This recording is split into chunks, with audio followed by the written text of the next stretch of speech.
A record of a mortal's journey to immortality अर्थात एक नश्वर की अमरता की यात्रा का अभिलेख। अध्याय 1001 से 1010। नमस्कार, आप कहानी में खो जाएं उससे पहले चैनल को सब्सक्राइब करें और नोटिफिकेशन ऑन करें। धन्यवाद। एक नश्वर की अमरता की यात्रा का रिकॉर्ड। अध्याय 1001। मास्टर स्कैटरविंड, क्या ऐसा है? मुझे नहीं पता कि मेरे शिष्यों ने आपको अपमानित करने के लिए क्या किया, भाई झेंगवेई, लेकिन क्या आप उनकी सजा को मेरे लिए टाल सकते हैं?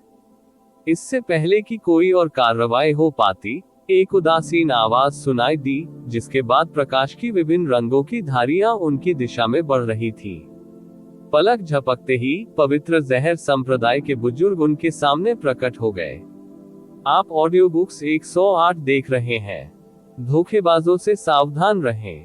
जो बोल रहा था उसका मुख लाल बत्ती में छाया के विपरीत था। उपस्थित लोगों को बहुत आश्चर्य हुआ जब पहले से दबंग किसान उनके आगमन को देखकर हंसा और बोला, तो भाई हुआ वास्तव में यहाँ था। ऐसा लगता है कि मुझ में शिष्टाचार की कमी हो गई है। यह आपके संप्रदाय के शिष्यों के प्रति महज एक मजाक था। मैं वास्तव में उन्हें कैसे धमका सकता हूँ? उनका रवैया नाटकीय रूप से बदल गया था। उधर से बेतहाशा हंसी आई और 5 सफेद छायाएं अचानक एक शानदार चमक में प्रकट हुई। तो यह फिलो दाओवादी झेंगवेई, प्रसिद्ध मास्टर स्कैटरविंड थे। अब जब मैंने तुम्हें व्यक्तिगत रूप से देखा है तो तुम्हारी प्रतिष्ठा उचित है। अनब्रेकेबल सिंक डेविल्स, तो ये यिन शिफ्टिंग संप्रदाय का भाई कियान था। लाल बत्ती में लिपटा कल्टीवेटर बड़े घबरा कर बोला, तुम मेरी चापलूसी करते हो भाई झेंग। आपकी प्रतिष्ठा मेरी प्रतिष्ठा से कम नहीं है। बूढ़ा शैतान कियान खड़खड़ाते हुए बोला। वे शब्द सत्य थे, मास्टर स्कैटरविंड ग्रेट, जिनमें एक प्रसिद्ध व्यक्ति थे। हालांकि उनकी प्रसिद्धि किसी भी अच्छी चीज का परिणाम नहीं थी। वह एक नैतिकहीन धोखेबाज और विश्वासघाती के रूप में जाना जाता था। कमजोर विरोधियों का सामना होने पर वह एक असंवेदनशील राक्षस की तरह व्यवहार करेगा और उनका फायदा उठाएगा। ऐसे चरित्र से स्वाभाविक रूप से कई लोग आहत हुए। यहाँ तक कि कुछ नैसेंट सोल कृषकों में भी उनके प्रति नाराजगी थी। दुर्भाग्य से वह एक प्रारंभिक नवजात आत्मा आवारा कृषक था, जिसने अपने वर्तमान दायरे में चढ़ने के लिए एक आसान साधना तकनीक का उपयोग किया था। लेकिन अतीत में उसकी नजर एक प्राचीन भव्य खजाने वर्ल्ड फ्लाइंग बूट्स पर पड़ी। जब पूरी तरह से उपयोग किया जाता है तो वह देर से आने वाले सोल कल्टीवेटर से भी बच सकता है। इसके अलावा उन्होंने बाद में जीवित रहने पर ध्यान केंद्रित करने वाली कई अजीब गुप्त तकनीकों की खेती की और मध्य और देर नवजात आत्मा चरण में किसी भी साधक को नाराज करने से परहेज किया। परिणाम स्वरूप ग्रेट, जिनमें सबसे कुख्यात व्यक्तियों में से एक होने के बावजूद वह स्वतंत्र रूप से यात्रा करने में सक्षम था। पवित्र जहर संप्रदाय के ग्रैंड एल्डर हुआ तियानकी के पास उसके बारे में कहने के लिए कुछ भी अच्छा नहीं था, लेकिन ओल्ड डेविल कियान काफी दिलचस्पी ले रहा था। यिन शिफ्टिंग संप्रदाय के ग्रैंड एल्डर के सामने मास्टर स्कैटरविंड मुस्कुराए और बिल्ली के सामने आने पर चूहे की तरह धीरे धीरे पीछे हटने लगे। जब ओल्ड डेविल कियान ने स्कैटरविंड का नम्र रवैया देखा तो उसने रुचि खो दी और इसके बजाय हुआ तियानकी से फिर से अजीब तरह से प्रसन्न स्वर में बोला, भाई हुआ, क्या ऐसा हो सकता है कि आपका संप्रदाय बाहरी लोगों को प्रवेश करने से रोकने के लिए इस जगह की रखवाली कर रहा है? हुआ तियानकी ने टिमटिमाती निगाहों से जवाब देने से पहले रुकते हुए कहा, भाई कियान मजाक कर रहे होंगे। हमारा पवित्र जहर संप्रदाय इस मामले में आपको या किसी अन्य संप्रदाय को रोकने की हिम्मत नहीं करेगा। मैं बस इस क्षेत्र को कवर करने वाली संरचना को भंग करना चाहता था ताकि बाकी सभी लोग अंदर जा सके। ऐसा इसलिए किया गया ताकि कोई भी साथी दाओवादी इस दुर्भावनापूर्ण गठन का शिकार न हो जाए। बूढ़े शैतान कियान ने ठंडे स्वर में हंसते हुए कहा, ओह, मैं माफी मांगता हूँ। ऐसा लगता है कि मैंने आपके संप्रदाय के अच्छे इरादों को गलत समझा है। हालांकि यह मात्र भ्रम निर्माण मेरे खिलाफ नहीं है। अगर मैं तुरंत अंदर आ जाऊं तो क्या तुम्हें कोई आपत्ति है? जैसे जैसे वह बोलता गया उसके शैतान धीरे धीरे करीब आते गए। हुआ तियानकी ने तुरंत उत्तर दिया, यह कोई समस्या नहीं होगी। अगर भाई कियान इसे पूरा कर सकते हैं तो मैं आपको नहीं रोकूंगा। उन्होंने अपना हाथ हिलाया और अपने संप्रदाय के शिष्यों को रास्ता साफ करने का संकेत दिया। इस अध्याय का पहला विमोचन ऑडियो बुक्स 108 पर हुआ। हालांकि अन्य संप्रदाय के सदस्यों को इससे हैरानी हुई, उन्होंने उस पर भरोसा किया और विरोध में कुछ नहीं कहा। परिणाम स्वरूप कोर फॉर्मेशन के शिष्य आज्ञाकारी रूप से एक तरफ खड़े हो गए। फिर मैं आगे बढ़ूंगा। बूढ़े शैतान कियान ने सफेद प्रकाश बाधा में अपने सिंथ डेविल्स को गोली मारने से पहले एक कर्कश और गर्जनापूर्ण हंसी निकाली। पलक झपकते ही नीली रोशनी चमक उठी और रंगहीन छायाएं शून्य में गायब हो गईं। जब अवरोध एक बार फिर शांत हुआ तो हुआ तियान की आसपास के किसानों की ओर मुड़ा, क्योंकि उसके चेहरे पर हरे निशान मुड़ गए थे, और उसने धीरे से कहा, अगर कोई और है जो मेरे पीछे आना चाहता है तो मैं उन्हें नहीं रोकूंगा।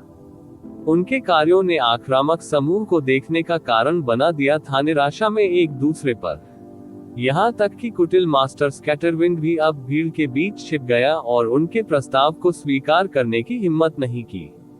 उन्होंने उद्घाटन पर एकाधिकार करने के लिए पवित्र जहर संप्रदाय के प्रति नाराजगी महसूस की, लेकिन अब चूंकि अंदर पहले से ही एक देर से नवजात आत्मा कृषक मौजूद था, तो वे झिझक रहे थे। चाहे कितनी भी जल्दी भ्रम की स्थिति को तोड़ा जा सकता है, अगर वे प्रवेश करते हैं और बूढ़ा शैतान कियान उन पर हमला करता है, तो वे खुद को थोड़ा भी बचाने में सक्षम नहीं होंगे। जब हुआ तियानकी ने देखा कि किसी ने स्वीकार नहीं किया है, तो उसने उपहास किया और अब उन पर कोई ध्यान नहीं दिया। फिर वह अपने शिष्यों की ओर मुड़े और आदेश दिया, अब तुम इस स्थान की रखवाली नहीं करोगे, इसलिए आगे बढ़ो और सतह पर लौट आओ। अन्य बुजुर्ग और मैं पहले अंदर जाएंगे। हाँ, बड़े बुजुर्ग। पवित्र जहर संप्रदाय कोर फॉर्मेशन के 8 शिष्य झुके और वापस सुरंग में चले गए। एक चिल्लाहट के साथ पवित्र जहर संप्रदाय के 4 साधक भ्रम संरचना में प्रवेश कर गए और बिना किसी निशान के गायब हो गए। इसके बाद हंगामा मच गया। उनमें से अधिकांश एक समूह से संबंधित नहीं थे। अधिक से अधिक वे 2 या 3 कोर फॉर्मेशन कृषकों के समूह में आए, लेकिन उनमें से कोई भी आगे बढ़ने के लिए पर्याप्त बल में नहीं था। जहां तक अकेले नैसेंट सोल कल्टीवेटर्स का सवाल है, उन सभी ने भी चिंताग्रस्त अभिव्यक्ति प्रकट की। अब प्रवेश द्वार निर्विघ्न होने से स्थिति अजीब हो गई थी। मास्टर स्कैटरविंड ने भीड़ में एक भारी भरकम आदमी को देखा और कहा, साथी दाववादी, अच्छा रहेगा कि हम एक साथ चले। एक साथ? कृपया मेरे इनकार को क्षमा करें। हालांकि आपकी भव्य प्रतिष्ठा को देखते हुए आपसे मिलकर खुशी हुई। बड़े नैसेंट सोल कल्टीवेटर ने अपनी आंखें घुमाई और व्यंग्यात्मक स्वर में बोला। मास्टर स्कैटरविंड ने उनके इनकार को दिल पर नहीं लिया और प्रसन्नतापूर्वक कहा, साथी डाओइस्ट को इतना दूर रहने की जरूरत नहीं है। हम दोनों के अलावा यहाँ 3 अन्य आवारा नैसेंट सोल कल्टीवेटर भी एकत्र होने चाहिए। यदि हम एक साथ चले तो कैसा रहेगा? इस तरह हमें पहले से ही अंदर मौजूद अन्य लोगों से ज्यादा डरने की जरूरत नहीं होगी। बड़े आदमी को प्रलोभन महसूस हुआ, लेकिन स्कैटरविंड की प्रतिष्ठा बहुत हानिकारक थी। उसने खर्राटे लेते हुए कहा, मुझसे दोबारा पूछने से पहले आप दूसरों को इकट्ठा कर ले तो कैसा रहेगा? ये ठीक है, वे निश्चित रूप से सहमत होंगे। उसने प्रतिज्ञा में अपनी छाती पर थप्पड़ मारा और बैंगनी रोशनी में चमकते एक बूढ़े आदमी के पास उड़ गया, जिससे वह बड़ा आदमी बहुत आश्चर्यचकित हो गया। इससे पहले कि बूढ़ा व्यक्ति प्रतिक्रिया दे सके, स्कैटरविंड ने मुस्कुराते हुए कहा, साथी डाओइस्ट, क्या आप एक साथ अंदर जाना चाहेंगे? मैं पहले ही 3 और लोगों को ढूंढने के लिए अन्य साथी दाववादी के साथ समझौता कर चुका हूँ। क्या आप हमसे जुड़ने को तैयार हैं? बूढ़े आदमी ने भौहें सिकोड़ ली और ठंडी नजरों से उसकी ओर देखा, फिर मुड़कर बड़े आदमी की ओर उत्सुक दृष्टि से देखा।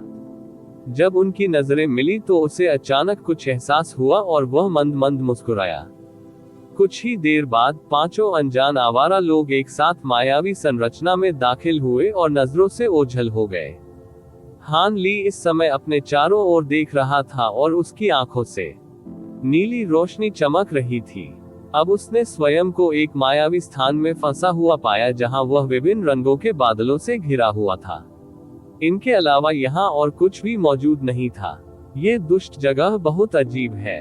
मैं बाहर नहीं जा सकता, न ही मुझे कोई प्रतिबंध मिल सकता है। यह कोई भ्रामक रचना नहीं लगती। क्या ऐसा हो सकता है कि मैं सचमुच यहाँ फंस गया हूँ? हान ली ने खट्टे चेहरे के साथ बुदबुदाया। कई दिन पहले उनकी पार्टी को सीढ़ियों के किनारे एक चट्टान मिली, जिस पर एक दुर्लभ औषधीय जड़ी बूटी उगी हुई थी। ओल्ड मैन फू उत्सुकता से इसे लेने के लिए बाहर गया, लेकिन उसने किसी प्रकार का प्रतिबंध लगा दिया था। परिणाम स्वरूप हान ली ने अकेले इस स्थान पर आने से पहले अपने आसपास रोशनी देखी। बाकी दो कहीं नजर नहीं आए। हालांकि वह मंत्र निर्माण ग्रैंड मास्टर के समान स्तर पर नहीं था, फिर भी उसने अजीब प्राचीन संरचनाओं पर काफी शोध किया था और शुरुआत में वह बहुत भयभीत नहीं था। लेकिन उनका मन बदलने में देर नहीं लगी। उसे ये भी यकीन नहीं था कि यह एक भ्रम था। वह केवल इतना जानता था कि चाहे वह कितनी भी दूर उड़ जाए, सब कुछ वैसा ही रहेगा। उन्होंने अपनी ब्राइट साइड स्पिरिट आइज का भी व्यापक उपयोग किया था, लेकिन कोई फायदा नहीं हुआ। जहां तक उसके खजाने से हमलों की बात है, उसने उन सभी का इस्तेमाल किया था, लेकिन गायब होने से पहले हमले अविश्वसनीय रूप से दूर तक गए। ऐसा लग रहा था कि इससे भी अधिक मजबूत हमलों का प्रयास करने का कोई फायदा नहीं है। यहाँ तैरते हुए इतना समय बिताने के बाद हान ली ने थोड़ी सी भी प्रगति नहीं की और अंततः कुछ समय के लिए रुकने का फैसला किया। वह अपनी आंखें बंद कर ली और ध्यान में डूब गए, क्योंकि उनके द्वारा अध्ययन की गई कई प्राचीन मंत्र रचनाएं उनके दिमाग में दिखाई देने लगी, जो इसके समान एक प्रतिबंध खोजने का प्रयास कर रही थी। जैसे जैसे समय धीरे धीरे बीतता गया, उसकी आकृति स्थिर बनी रही। आखिरकार उसने धीरे धीरे अपनी आंखें खोली और अपने चारों ओर घिरे चमकीले बादलों को घूरने लगा। उसने एक अजीब भाव प्रदर्शित किया और अपनी जीभ चटकाते हुए बुदबुदाया, तो यह वैसा ही था। एक नश्वर की अमरता की यात्रा का रिकॉर्ड, अध्याय 1002। एक आकस्मिक मुठभेड़। हान ली धीरे से खड़ा हुआ और पास के लाल बादल के पास पहुंच गया। अचानक एक बड़ा नीला हाथ हवा में उठा और उसे पकड़ लिया। आप ऑडियो बुक्स 108 देख रहे हैं। धोखेबाजों से सावधान रहें। उसने हाथ को घूरकर देखा और मंत्र बुदबुदाने से पहले अचानक एक अजीब हाथ का इशारा किया। बादल के चारों ओर मुट्ठी बंद करने से पहले बड़ा हाथ क्षण भर के लिए कांप गया। हाथ से नीला प्रकाश चमक उठा और उसने जल्द ही एक गेंद का आकार ले लिया। फिर उसने नीली नवजात लौ का एक धागा उगल दिया और गेंद को तुरंत नरक में डुबाने से पहले उसके चारों ओर लपेट दिया। इसके बाद हान ली ने मंत्रमुग्धता करना बंद कर दिया और चुपचाप प्रकाश की गेंद को भावशून्यता से देखने लगा। अज्ञात समय के बाद उसके मुंह का कोना हिल गया और उसने अपनी आस्तीन को आग की ओर हिलाया और उसे दूर कर दिया, जिससे एक हल्का लाल मोती प्रकट हुआ। तो मैं सही था। ऐसी शानदार परिवर्तन छुपाने की विधियां केवल प्राचीन कृषकों द्वारा ही संपन्न की जा सकती है। फिर भी प्राचीन काल में भी केवल कुछ ही कृषक ऐसे थे जो ये जानते थे कि यह कैसे करना है। ये सौभाग्य की बात है कि शिनरुइन एक ने मुझे बहुत पहले दी गई जेड पर्ची में इसी तरह के प्रतिबंध का उल्लेख किया था, अन्यथा मैं वास्तव में नुकसान में होता। ऐसा लगता है कि मुझे भविष्य में भी अपनी आध्यात्मिक आंखों को मजबूत करना जारी रखना होगा। यदि मैं अगले 100 वर्षों तक ब्राइट साइड स्पिरिट वाटर का उपयोग करना जारी रखता हूँ, तो मुझे शीर्ष श्रेणी के भ्रम परिवर्तनों को भी देखने में सक्षम होना चाहिए। हान ली ने आह भरी, कुछ उदास महसूस करते हुए कि वह इसे देखने में सक्षम नहीं था। एक शिनरुइन एक महिला क्यूई संक्षेपण कल्टीवेटर थी, जिसे अध्याय 277 में पेश किया गया था। वह एक मंत्र निर्माण मास्टर थी, जिसने बाद में अपने मृत पति के प्रतिशोध के बदले में हान ली को अपने ज्ञान का संचय दिया। उसने अब हवा में तैरते लाल मोती पर कोई ध्यान नहीं दिया और अपने चारों ओर देखा, इससे पहले कि एक नीले बादल ने उसकी नजर पकड़ ली। फिर वह उसके पास पहुंचा और उसे नवजात आग की लपटों में लपेटना शुरू कर दिया। इस बार बादल पलक झपकते ही गायब हो गया। हान ली आश्चर्यचकित नहीं दिखे और बस दूसरे के लिए पहुंच गए। 2 और असफलताओं के बाद अंततः वह एक नीले मोती के कब्जे में आ गया। आधे दिन बाद उसे एक पीला, नीला और सुनहरा मोती मिला। उसने गंभीरता से इन मोतियों की ओर अपना हाथ उठाया और उन्हें हवा में ऊंचा उड़ा दिया। फिर उसने उन पर अपने हाथ खींचे और उन्हें धीरे धीरे घुमाया, धीरे धीरे उन्हें तब तक तेज किया जब तक कि उन्होंने इंद्रधनुषी रोशनी की एक अंगूठी नहीं बना ली। हान ली ने ये देखकर अपनी भौहें ऊपर उठाई और धीरे से चिल्लाया, जाओ। उसने अपनी उंगलियां रोक ली और इंद्रधनुष की अंगूठी बिखर गई, एक गहरे प्रक्षेप पथ पर विभिन्न दिशाओं में उड़ गई। पलक झपकते ही वे असंबद्ध प्रतीत होने वाले बिंदुओं पर उड़ गए और जगह जगह घूमते रहे, आकार में स्पंदन करते हुए। उनमें एक अजीब परिवर्तन आया।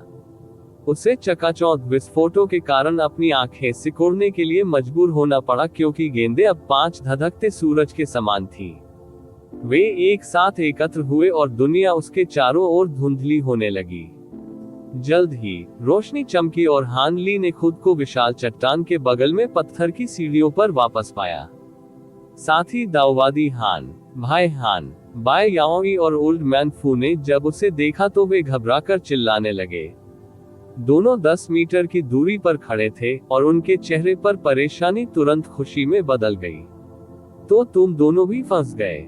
हान ली ने पूछा। ये भाई हान ही रहे होंगे जिन्होंने उस विचित्र प्रतिबंध को तोड़ दिया। मैंने पहले कभी ऐसी भयावह मंत्र रचना नहीं देखी।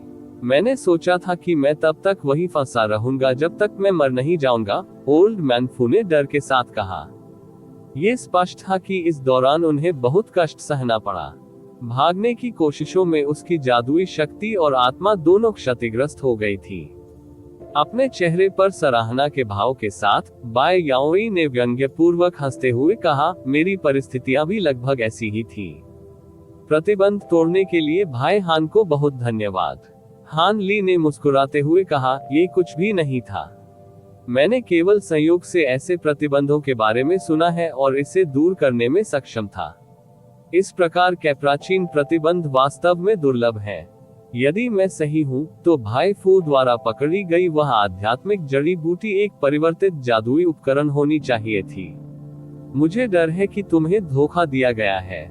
ऐसा नहीं हो सकता। ये स्पष्ट रूप से था। यह क्या है? ओल्ड मैन फू ने संदेहपूर्वक एक जेड बॉक्स निकाला और उसे खोलने पर एक साधारण जेड राजदंड दिखाई दिया। ये दृश्य देखकर वह तुरंत अवाक रह गया। वास्तव में जब हम विशाल पत्थर के पास पहुंचे तो हम पहले से ही भ्रम में थे। साथ ही दाओवादी ने केवल आध्यात्मिक जड़ी बूटी को हथियाने पर सबसे भयावह प्रतिबंध ही सक्रिय किया था।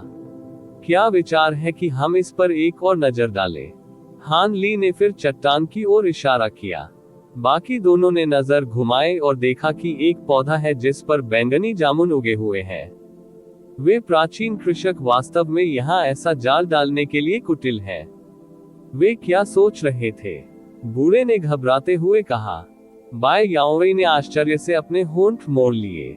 इतना आश्चर्यचकित होने की कोई आवश्यकता नहीं है, हान ली ने उदासीनता से कहा। इस प्राचीन प्रतिबंध को उन लोगों द्वारा सक्रिय करने की आवश्यकता थी जिन्होंने इसमें प्रवेश किया था। इसके स्वरूप में परिवर्तन आना स्वाभाविक है। हालांकि ये केवल विघटित हुआ था और पूरी तरह से नष्ट नहीं हुआ था। हमारे पास केवल सीमित समय है। ये पर्वत अमर आत्मा पर्वत के रूप में अपनी प्रतिष्ठा के विपरीत है।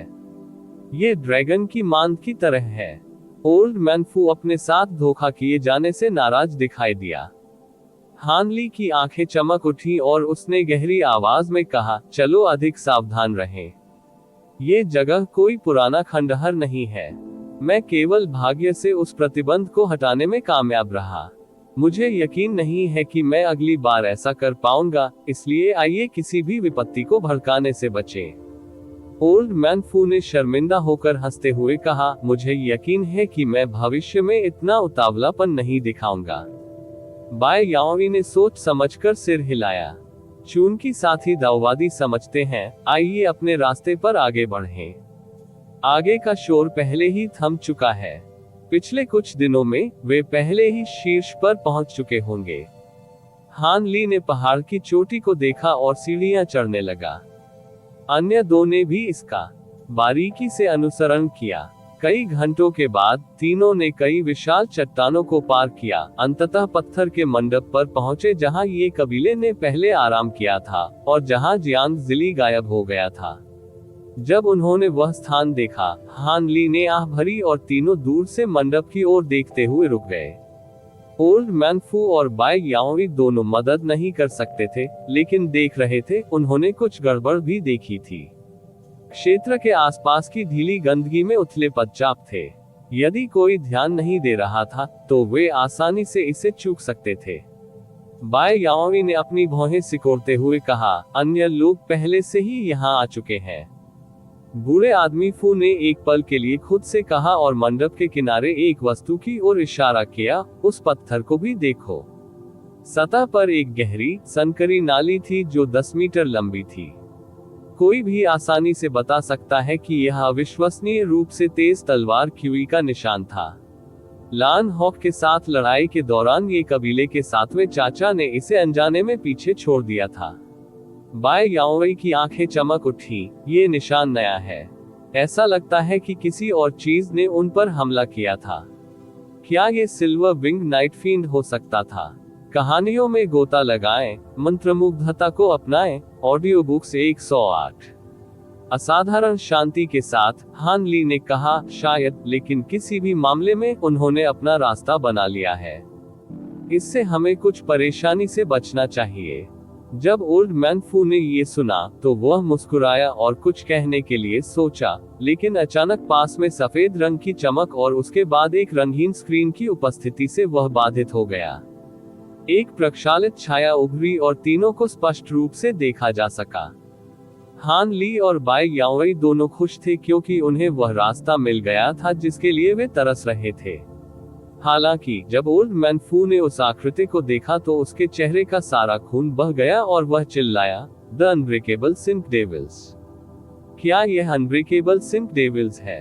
वे पुराने शैतान कियान के अवतार हैं। जब हान ली ने ये सुना तो वह दंग रह गया। उसे लगा जैसे उसने पहले उनके बारे में और ओल्ड डेविल कियान नाम के बारे में सुना था, लेकिन इससे पहले कि कुछ भी दिमाग में आता, उसने देखा कि बाय याओई का चेहरा भी मुरझा गया था। कई कशों के साथ 5 समान सफेद छायाएं उभरी। ये अस्पष्ट आकृतियां एक पंक्ति में सामने दिखाई दी। उनकी प्रतिमा की निगाहें हान ली और फिर उसके साथियों पर केंद्रित थी। यिन शिफ्टिंग संप्रदाय के सबसे बड़े बुजुर्ग। जब हान ली ने आखिरकार 5 अजीब प्राणियों को पहचान लिया तो उनकी अभिव्यक्ति तुरंत भद्दी हो गई। तो यह फिलो दाओइस्ट फू था। क्या संयोग है!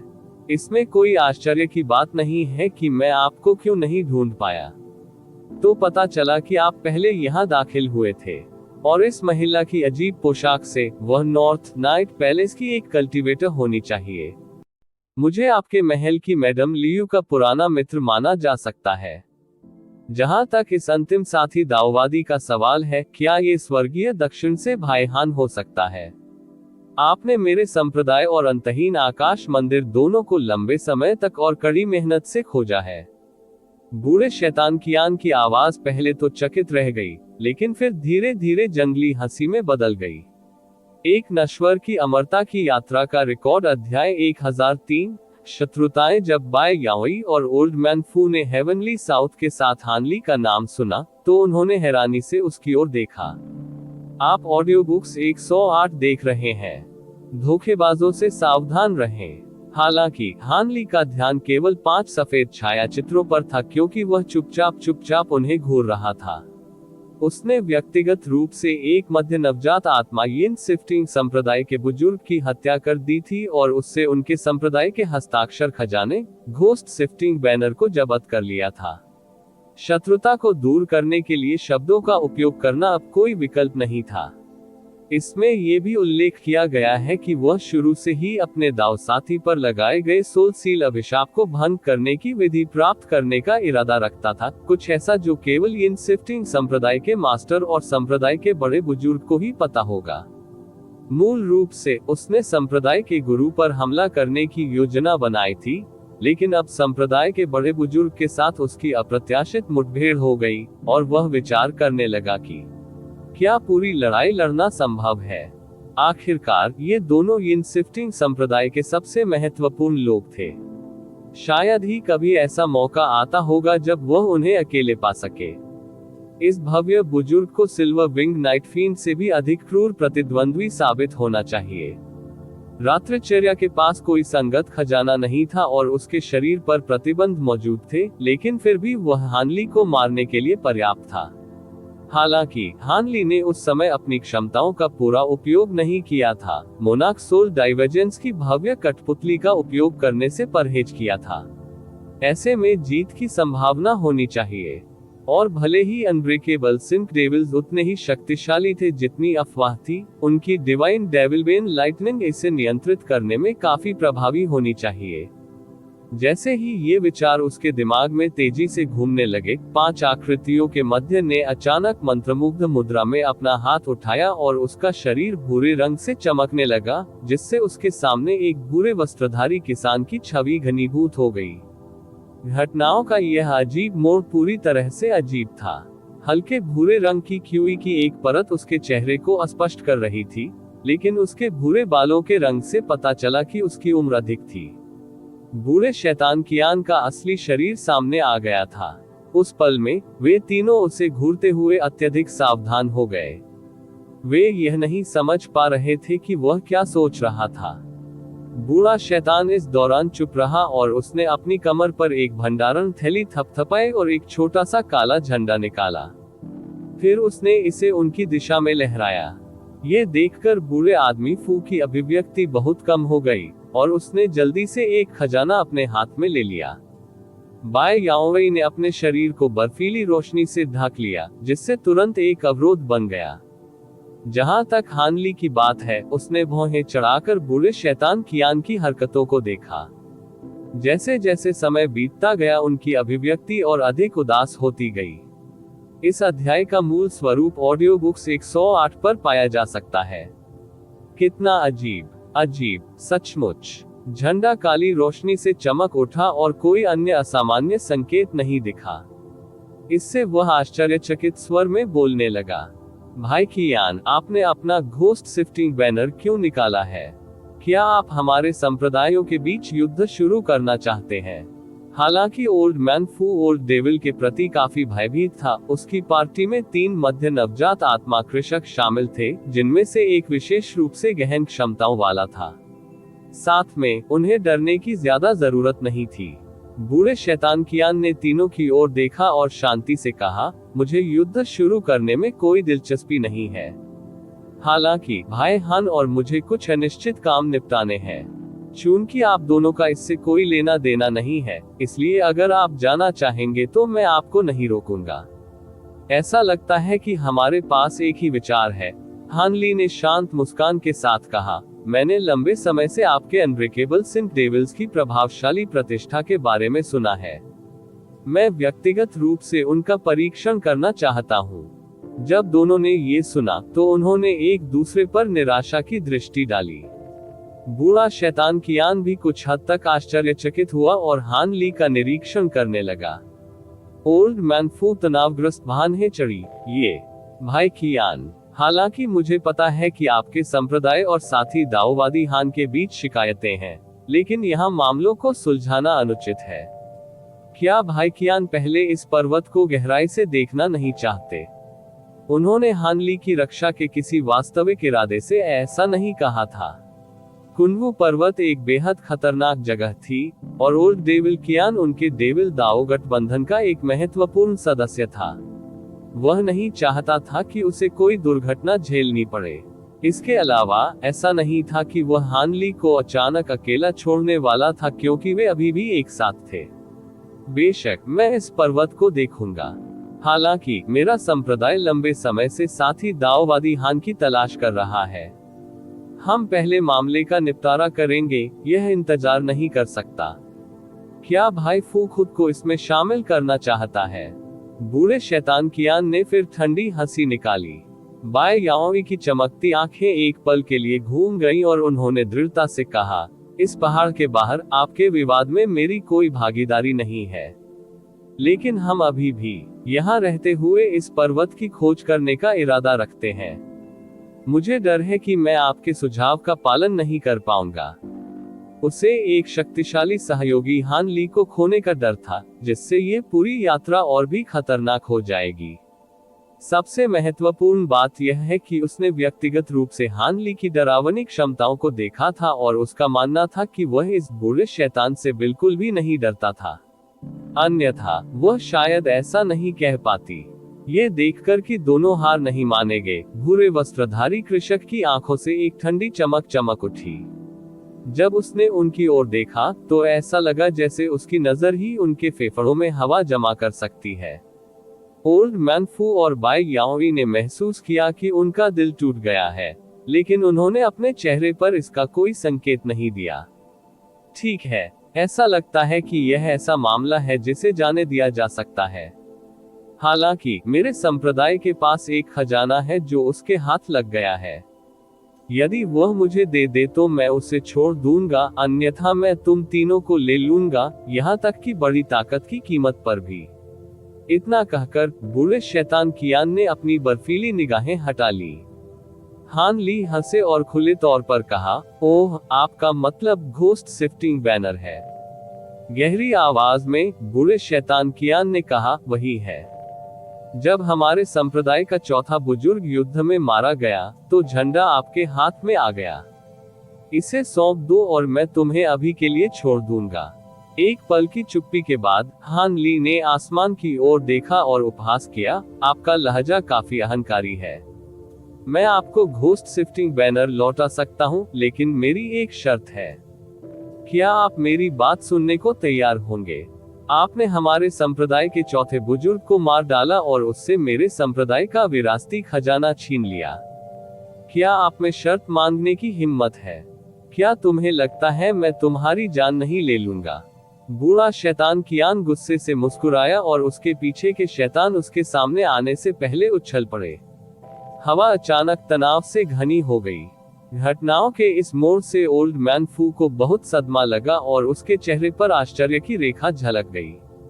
डेविल दाओ गठबंधन के साथी सदस्यों के रूप में नाइन सेरेनिटी संप्रदाय को यिन शिफ्टिंग संप्रदाय के चौथे बुजुर्ग के लापता होने के बारे में कुछ पता था।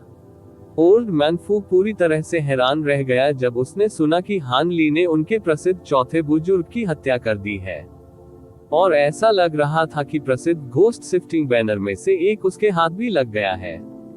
यह कोई आश्चर्य की बात नहीं थी कि ओल्ड डेविल कियान ये जानने के बावजूद कि यह एक आदर्श अफसर नहीं था, हान ली को रिहा नहीं करने वाला था।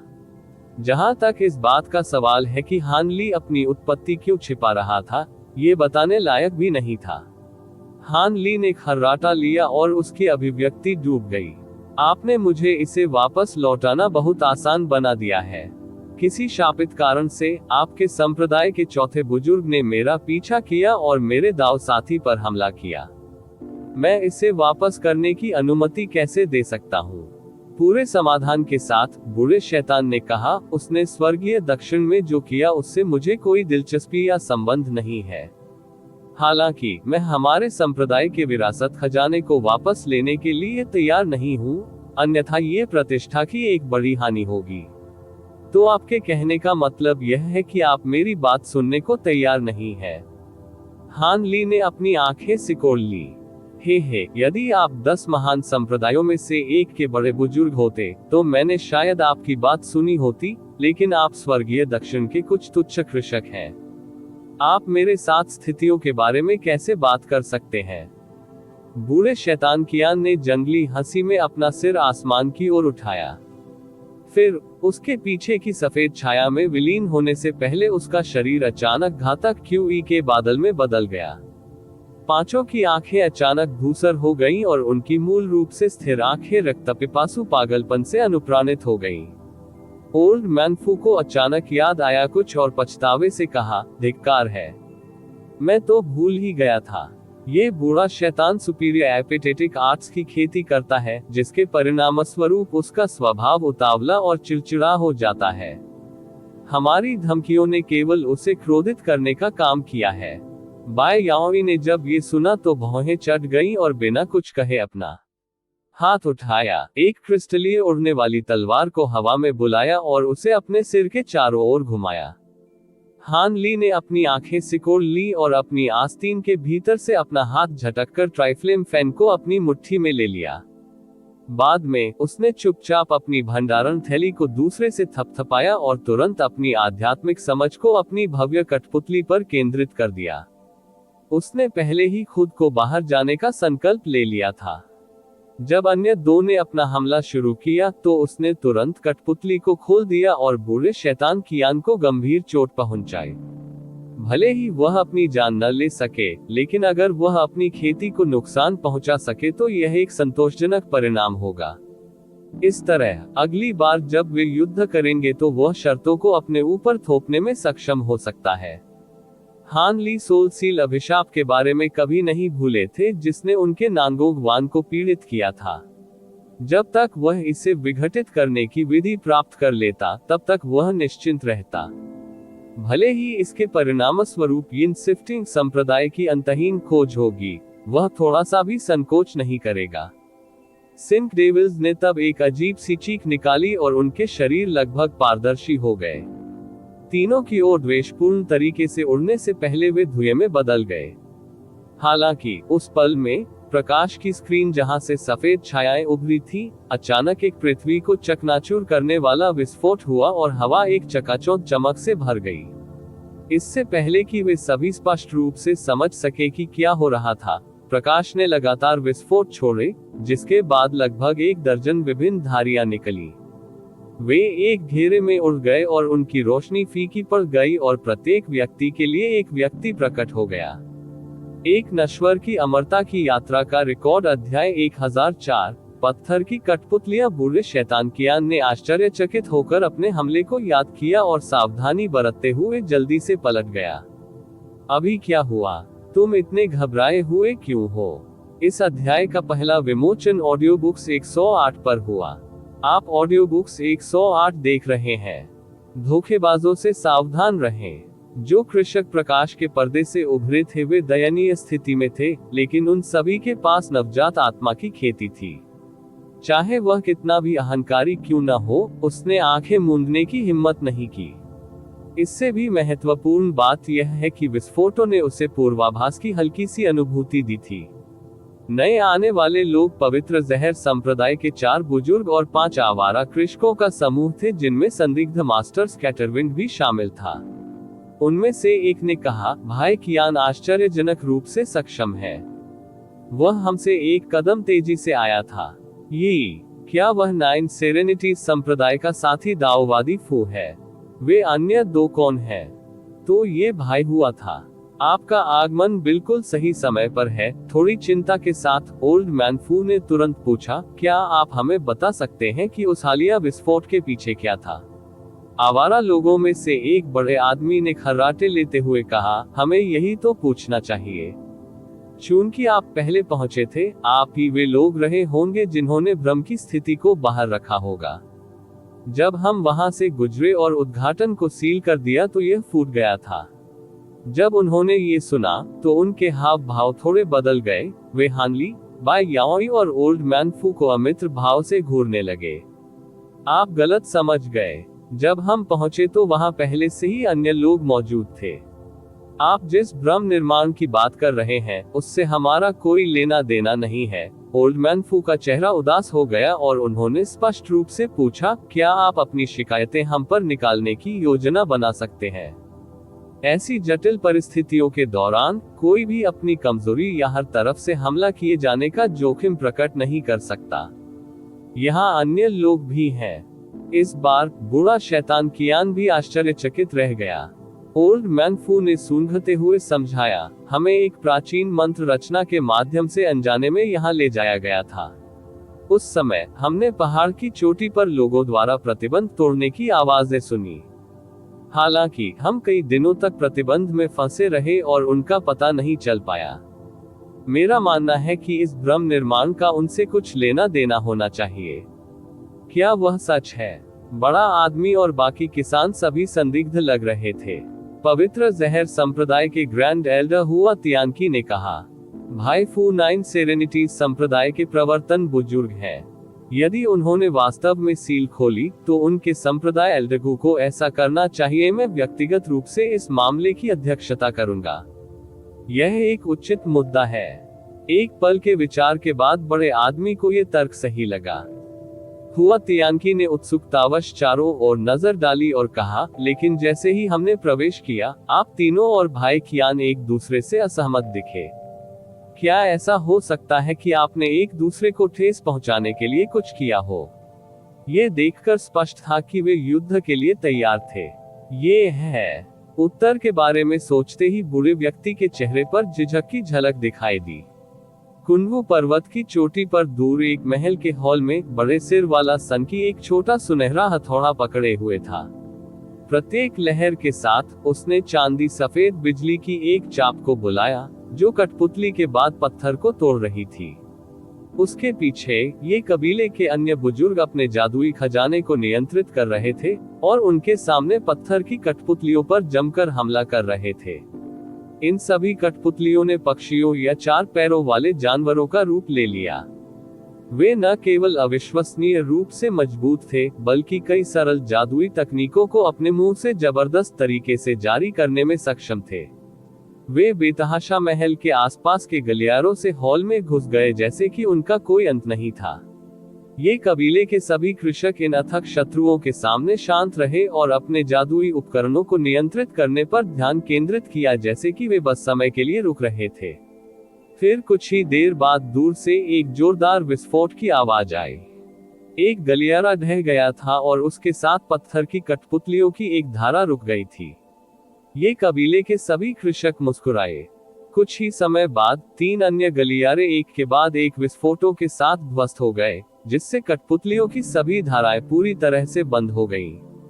फिर बड़ों ने जल्द ही हॉल में बचे हुए कुछ लोगों को खत्म कर दिया। उनमें से एक ने सोचा, आखिर ये क्या है? वे वर्तमान युग के तंत्रों से काफी भिन्न है। अब हमलावरों के साफ हो जाने के बाद उपस्थित लोग अब शांत हो गए और हाथों में आध्यात्मिक पत्थर लेकर पालथी मारकर बैठ गए। हालांकि स्थिति बहुत खतरनाक नहीं दिख रही थी, फिर भी वे अपने जादुई खजाने की पूरी ताकत का इस्तेमाल कर रहे थे और अपनी अधिकांश ताकत का उपभोग कर रहे थे। अंतिम नष्ट गलियारे से सफेद रोशनी की एक लकीर उड़ी और तेजी से उनके सामने पहुंची और एक सफेद वस्त्र पहने कन्फ्यूशियस विद्वान को प्रकट किया। वह मुस्कुराया और कहा, एल्डरहान, आप सही थे। ये गलियारे विभिन्न पार्श्व कक्षों की ओर ले जाते हैं जहां से वे उभर रहे थे। मैंने आपके मार्गदर्शन के अनुसार सभी प्रतिबंधों को नष्ट कर दिया है। ये कुछ भी नहीं था, प्रच्छन्न बुजुर्ग शैतान ने शांति से उत्तर दिया। मुझे इस भव्य कठपुतली निर्माण के बारे में केवल एक प्राचीन पुस्तक से पता चला जो मुझे मिला था। यदि हमें सहना ही पड़ता तो हम धीरे धीरे नष्ट हो गए होते। विद्वान ने हंसते हुए और खुशी से कहा, ऐसा लगता है कि तुम्हें साथ लाना सही विकल्प था। मुझे डर है कि भविष्य में हमें फिर से आप पर निर्भर रहना पड़ेगा। बड़े बुजुर्ग मेरी चापलूसी करते हैं। मैंने इसकी परवाह किए बिना अपना सर्वश्रेष्ठ प्रयास किया होता। बुजुर्ग शैतान मंद मंद मुस्कुराया और विनम्र स्वर में बोला। विद्वान ने उसके उत्तर पर संतुष्टि के साथ सिर हिलाया। फिर बड़े सिर वाला सनकी अचानक हंसा, अब हमारे द्वारा बनाई गई संरचना के विस्फोट का समय आ गया है। अगर हम भाग्यशाली रहे तो इससे हमें कुछ समय मिल सकता है। वास्तव में, विद्वान ने कठोर भाव से उत्तर दिया, जितना समय हमने यहाँ बिताया है, उसे देखते हुए अब तक लोग इधर उधर भाग रहे होंगे। गठन को कुछ समय के लिए उद्घाटन को ध्वस्त कर देना चाहिए। बहरहाल, हमारे हस्तक्षेप के बिना भी कुछ समय बाद सील कमजोर हो जाती। सील के पूरी तरह से ढहने में अभी भी कुछ समय है। हमें खजाने पर कब्जा करने के लिए काफी समय लगना चाहिए। सनकी फिर विद्वान की ओर मुड़ा और पूछा, लेकिन वास्तव में हम पहाड़ पर कहाँ हैं? निश्चित रूप से हम मुख्य इमारतों से बहुत दूर नहीं हो सकते। विद्वान ने एक पल के लिए सोचा और धीरे से कहा, हाँ, ये लगभग सही होना चाहिए। हालांकि अब हम कहीं अधिक बारंबारता वाले प्रतिबंधों का सामना कर रहे हैं। इससे स्पष्ट होना चाहिए कि हम कुनवू पर्वत पर एक महत्वपूर्ण स्थान के निकट पहुंच गए हैं। यह अच्छा है, हालांकि एक परेशानी भरा मामला है। वह सिल्वर विंग नाइटफिंड हमारा पीछा कर रहा है। ऐसा क्यों है? क्या वह छुपकर हमला करना चाहता है? फिर सनकी ने आशंका की दृष्टि से बड़े हॉल के प्रवेश द्वार की ओर देखा। दूसरों ने अनजाने में उसकी निगाहों का पीछा किया, लेकिन उन्हें वहां कुछ नहीं मिला। फिर भी वे जानते थे कि यह संभवतः छिपा हुआ था और दूर से उन्हें देख रहा था, जिससे उन्हें काफी परेशानी हो रही थी। क्या यह इस तथ्य के लिए नहीं था यदि उनके पास 2 दिवंगत आत्मा कृषक होते तो वे आगे बढ़ने की हिम्मत नहीं करते। विद्वान ने एक क्षण के लिए मन ही मन बुदबुदाया और कहा, वह परिष्कृत शव कुछ कष्टकारी है। यदि हमारे पास पर्याप्त समय होता तो हम इसे घायल कर सकते थे या इसका शिकार भी कर सकते थे। हालांकि समय सबसे महत्वपूर्ण है। वर्तमान में ये केवल हमें देख रहा है और यदि हम कार्रवाई करते हैं तो हम इसे क्रोधित करने का जोखिम उठाएंगे। शायद ये बाद में खुद को किसी प्रतिबंध में फंसा लेगा। जब दूसरों ने ये सुना तो उन्हें बातें उचित लगी और वे सहमत हो गए। आखिरकार शैतान के पास उत्कृष्ट गति तकनीकें थी। इससे बच पाना उनके लिए लगभग असंभव था। एक बार जब उन सभी ने अपनी जादुई शक्ति का एक हिस्सा पुनः प्राप्त कर लिया तो वे तुरंत हॉल से बाहर चले गए। जब उनके चारों ओर रोशनी फैल गई तो वे सभी अवाक रह गए। उनके सामने 1 दर्जन अलग अलग सीढ़ियां थी जो अलग अलग दिशाओं में फैली हुई थी। हालांकि प्रत्येक पथ पर सफेद कोहरा छाया हुआ था, इसलिए कोई भी यह नहीं बता सका कि वे कहां जा रहे थे। यह उनके लिए बहुत बड़ा सदमा था। बुजुर्ग कृषकों में से एक ने आह भरी और व्यंग्यपूर्ण मुस्कान के साथ विद्वान से कहा, हम इससे कैसे निपटेंगे? भले ही हमारे पास प्रत्येक क्षेत्र में एक व्यक्ति की खोज हो, हम सब कुछ कवर नहीं कर सकते। विद्वान ने तुरंत बूढ़े को शांत किया, घबराने की कोई जरूरत नहीं है। इससे साफ पता चलता है कि हम कुनवू पर्वत के मध्य में पहुंच गए हैं। हमारी संख्याओं को अलग अलग विभाजित करना सवाल से बाहर है, क्योंकि हम अकेले अपनी सुरक्षा नहीं कर सकते। क्या ख्याल है कि हम वहां जाएं और पहले देख लें? उन्होंने सफेद जेड से बने एक मंच की ओर इशारा किया जहां सभी सीढ़ियां जुड़ी हुई थी। ये कुछ किलोमीटर दूर था, लेकिन ये स्पष्ट रूप से विशाल था। अन्य लोगों ने कोई आपत्ति नहीं जताई और उसके बाद हवा में उड़ गए। लेकिन अपनी यात्रा के कुछ ही दूरी पर वे सभी जमीन पर गिर पड़े। वहां एक प्रतिबंध है जो उड़ान को रोक रहा है। इसे यहाँ क्यों रखा जाएगा? सनकी चिल्लाया। सौभाग्य से वे ऊंची उड़ान नहीं भर पाए थे और इसलिए उन्हें कोई चोट नहीं आई, बल्कि वे इस प्रतिबंध को जानकर खुश थे। यह इस बात का संकेत था कि वे कुनवू पर्वत के एक बहुत ही महत्वपूर्ण स्थान में प्रवेश कर चुके हैं।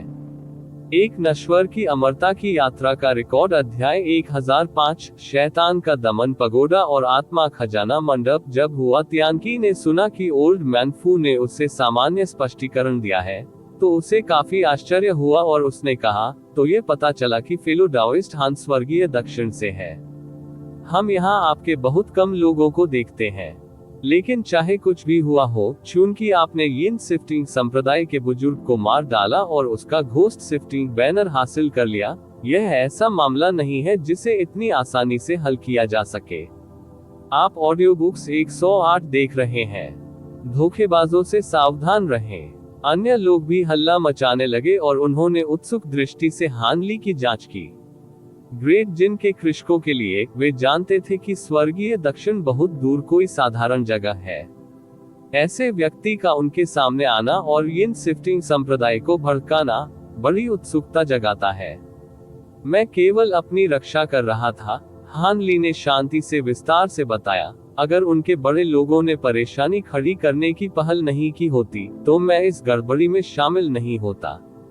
आवारा कृषकों के समूह में से एक बड़े आदमी ने उत्सुकता से कहा, बस किसी भी स्थिति में आप तीनों पहले ही कुछ समय के लिए यहाँ रह चुके हैं और आपको पता होना चाहिए कि हम कहाँ हैं, है ना?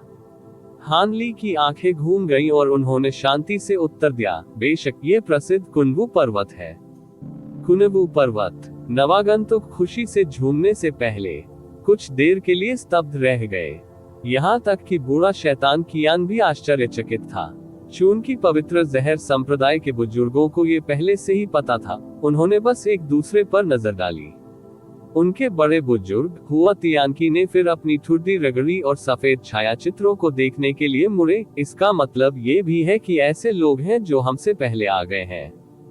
हम न तो उनकी संख्या जानते हैं, न ही उनकी ताकत, लेकिन चूंकि वे इतनी बड़ी सील खोलने में सक्षम थे, इसलिए उन्हें काफी शक्तिशाली होना चाहिए। भाई कियान, साथी दाऊवादी हान के साथ आपका चाहे जो भी विवाद हो, ये लड़ने का समय नहीं है। क्या हमारे लिए यह बेहतर नहीं होगा कि हम एकजुट होकर दूसरे समूह को पहाड़ से खदेड़ दें? बाद में हम कुनगु पर्वत द्वारा प्रदान किए गए खजाने को आपस में बांट सकते हैं। फिर आप फेलो डाओइस्ट हान के साथ अपनी शिकायतों का समाधान कर सकते हैं। हाथ पकड़े। बूढ़ा शैतान कियान विचार करते करते चुप हो गया। जहां तक मास्टर स्कैटरविंड और उनके 4 साथियों की बात है, उनके दिल में हलचल मच गई और वे आपस में बातें करने लगे, ध्वनि संचरण के माध्यम से स्वयं परिस्थितियों में। ओल्ड मैन फू और बाय याओरई ने आह भरी। हालांकि उन्हें विश्वास था कि वे बूढ़े शैतान कियान के खिलाफ मिलकर लड़ सकते हैं, लेकिन उन्होंने खुद को अविश्वसनीय रूप से अजीब स्थिति में पाया जहां उनके हाथ बंधे हुए थे। हान ली ने अनजाने में भौहें चढ़ा ली और मन ही मन आह भरी। ऐसा लग रहा था कि सोल सील अभिशाप को खत्म करने की विधि हासिल करने के लिए उसे एक और अवसर ढूंढना होगा। उस विचार के साथ उन्होंने उस जगह पर नजर डाली जहां से किसान निकले थे और पूछा, साथी दाओइस्ट हुआ, उस विस्फोट के बाद सील खुलने से क्या नुकसान हुआ है? क्या हम अब भी जा सकते हैं? हुआ तियानकी ने आह भरते हुए कहा, आप खुद ही देख ले तो कैसा रहेगा। बाद में यह अलग हो सकता है, लेकिन निकट भविष्य के लिए मार्ग निश्चित रूप से अवरुद्ध है।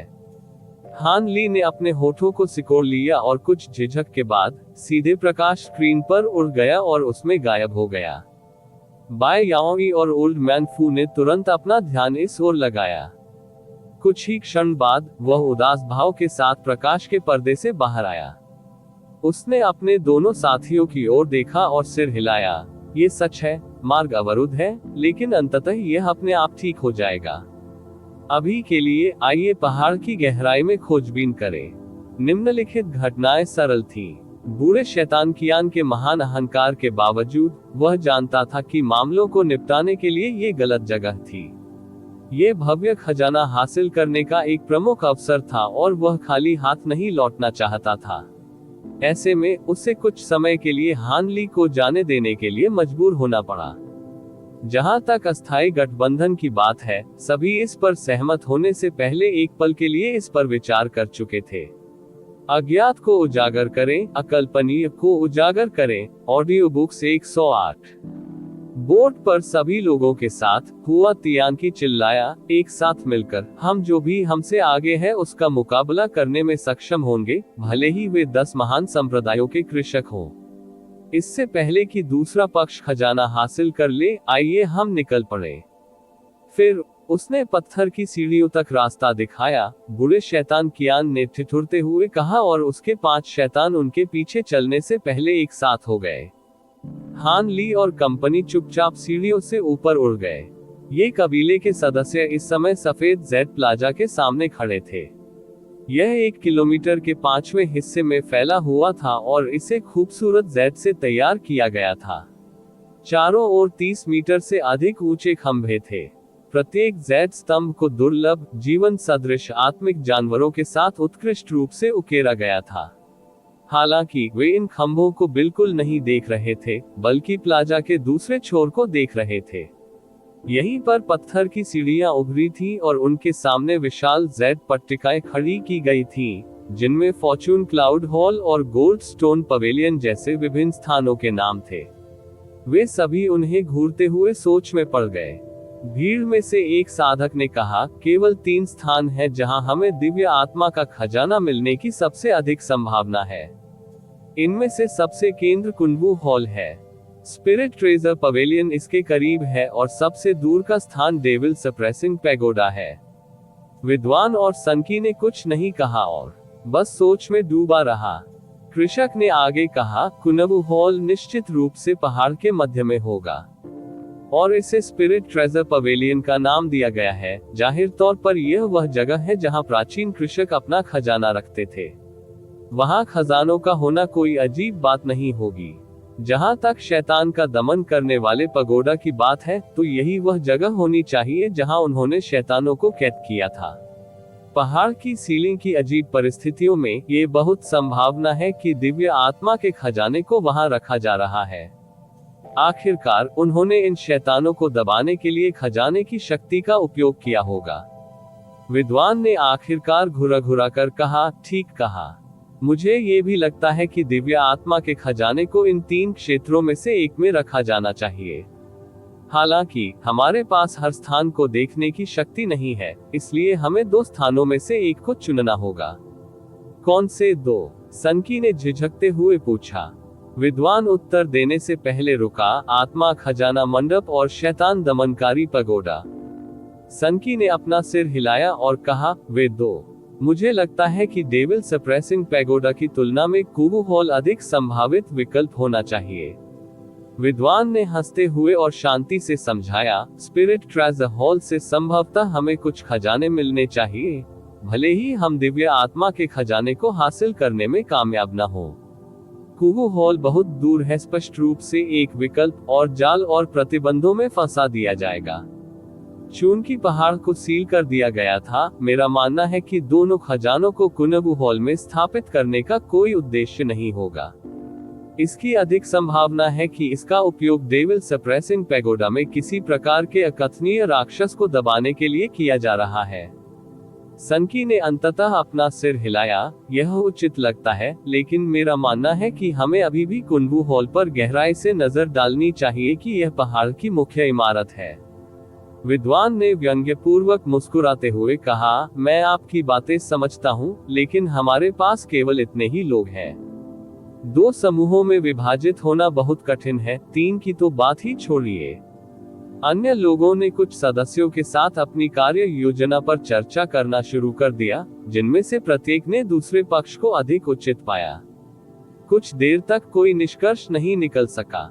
जब सनकी ने ये गतिरोध देखा तो उसके चेहरे पर एक अजीब भाव प्रकट हुआ और उसने प्रस्ताव रखा, हमारे समूह में 9 सदस्य हैं। क्या ख्याल है कि हम में से प्रत्येक को स्पिरिट ट्रेजर पवेलियन और डेविल सप्रेसिंग पैगोडा दोनों का पता लगाने के लिए 3-3 का समय चाहिए। जहां तक आखिरी की बात है, वे बुजुर्ग होंगे जो विशेष रूप से आंदोलन तकनीकों में कुशल होंगे, और उन्हें कुनबू हॉल की यात्रा करने के लिए भेजा जाएगा। यदि उन्हें कोई समस्या मिलती है, तो वे वापस आ जाएंगे और जो कुछ हुआ उसके बारे में हमें सूचित किया जाएगा। फिर यदि हम दोनों में से कोई भी अपनी यात्रा सुचारू रूप से पूरी कर लेता है, तो हम कुनबू हॉल तक की यात्रा कर सकते हैं। वह ठीक हो जाएगा। तो चलिए ऐसा करते हैं। हालांकि चूंकि यह बुजुर्ग अकेला होगा, वे लान हॉक और सिल्वर विंग नाइटफिंड का निशाना होंगे। हमें उन्हें ओवरफ्लोइंग स्काई ब्रेसलेट देना होगा, विद्वान ने कहा। उस खजाने के साथ उन्हें अपने सामने आने वाले किसी भी खतरे से खुद को बचाने में सक्षम होना चाहिए। सनकी ने सिर हिलाया और कोई आपत्ति नहीं जताई। फिर उन्होंने तुरंत अपनी संख्याएं विभाजित कर दी और प्रत्येक अलग अलग तरीकों से आगे बढ़ा। प्रच्छन्न बुजुर्ग शैतान ने सनकी का पीछा किया और चौकोर चेहरे वाले मध्यम आयु वर्ग के व्यक्ति को कुनबू हॉल का पता लगाने के लिए चुना गया। यह कोई आश्चर्य की बात नहीं थी, क्योंकि चौकोर चेहरे वाले कृषक के पास समूह में तीसरी सबसे अधिक खेती थी। थोड़ी देर की झिझक के बाद विद्वान सहमत हो गया और उसे हड्डी जैसा सफेद कंगन पेश किया। उन्होंने चेतावनी दी, ओवरफ्लोइंग स्काई ब्रेसलेट के प्रत्येक सक्रियण के लिए आपके रक्तसार के उपयोग की आवश्यकता होती है। इसे हल्के में न लें। चिंता मत करो, मैं अच्छी तरह जानता हूँ। चौकोर चेहरे वाले कृषक ने गंभीर भाव से कंगन स्वीकार कर लिया। सनकी बोला, ऐसा कहा जाता है कि डेविल सप्रेसिंग पगोडा दुष्ट भूतों, राक्षसों और ऐसे अन्य अस्तित्वों को नियंत्रित करने में माहिर है। मुझे नहीं पता कि वहां अब भी कुछ बचे हैं या नहीं, लेकिन मैं फिर भी वहां जा रहा हूं। विद्वान ने हंसते हुए सहमति व्यक्त की, ऐसा लगता है कि हमारा भी यही विचार था। मुझे मूल रूप से डेविल सप्रेसिंग पैगोडा में काफी दिलचस्पी थी, लेकिन चूंकि सातवें अंकल ने इसे सबसे पहले कहा था, इसलिए मैंने कोई आपत्ति नहीं जताई। मैं इन तीनों को स्पिरिट ट्रेजर पवेलियन में लाऊंगा। एक नश्वर की अमरता की यात्रा का रिकॉर्ड अध्याय 1006। एक सींग वाली महिला बड़े सिर वाले संकी ने तुरंत अपने 3 लोगों के समूह को, जिसमें प्रचंड बुजुर्ग शैतान भी शामिल था, शैतान दमन पगोडा की सीढ़ियों की ओर ले गया। आप ऑडियो बुक्स 108 देख रहे हैं। धोखेबाजों से सावधान रहें। चौकोर चेहरे वाले मध्यम आयु वर्ग के किसान ने ओवरफ्लोइंग स्काई ब्रेसलेट को सुसज्जित करने से पहले विद्वान को सलाम किया। फिर धुंधलेपन के साथ वह कुंभू हॉल की ओर सबसे बीच की सीढ़ियां चढ़ गया। छात्र तुरंत नहीं गया। इसके बजाय उसने तब तक इंतजार किया जब तक कि संकी और चौकोर चेहरे वाला कल्टीवेटर दोनों सफेद धुंध में गायब नहीं हो गए। फिर अपने बगल में एक बूढ़े व्यक्ति की ओर मुड़े। सम्मानित भतीजे फैंग, क्या हमारे पास अभी भी कोई निर्माण उपकरण बचा हुआ है? बूढ़े व्यक्ति ने आदरपूर्वक उत्तर दिया, आपके आदेश के अनुसार हमने हमारे द्वारा तोड़े गए प्रत्येक प्रतिबंध पर एक मंत्र रचना रखी है। एकमात्र बचा हुआ सेवन स्टार मर्टल फॉर्मेशन है जिसे हमने हजारों स्पिरिट स्टोन्स के लिए खरीदा था। विद्वान ने आदेश दिया, इसे यहाँ रखो और 2 पिशाच चमगादड़ों और टाइगर वास्प्स के झुंड को इसमें छोड़ दो। हाँ, बूढ़े व्यक्ति ने प्लाजा के किनारे चलने से पहले अपनी भंडारण थैली को थपथपाया और बैंगनी रंग के झंडों का एक सेट निकाला। विद्वान फिर नीचे पहाड़ की ओर देखने लगा। जब वह चुपचाप विचार कर रहा था तो उसकी अभिव्यक्ति धीरे धीरे लड़खड़ा रही थी। 2 घंटे बाद वे भी दाखिल हो गए। पहाड़ से बहुत नीचे हानली की पार्टी अंततः मैरियट कल्टीवेट गेट पर पहुंच गई थी। ये कबीले ने वहां एक गहरा भ्रम फैला रखा था, जो इतना शक्तिशाली था कि कोर फॉर्मेशन के किसानों को कम से कम कई दिनों तक फंसाए रख सकता था। लेकिन जब बड़ी संख्या में नेसेंट सोल कृषकों का सामना हुआ, तो इसे केवल थोड़े समय में ही आसानी से निपटा दिया गया।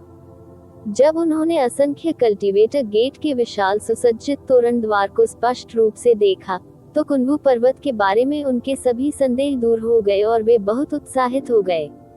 कृषकों की रेगटैग पार्टी ने जल्दबाजी में पहाड़ पर अपना रास्ता बना लिया।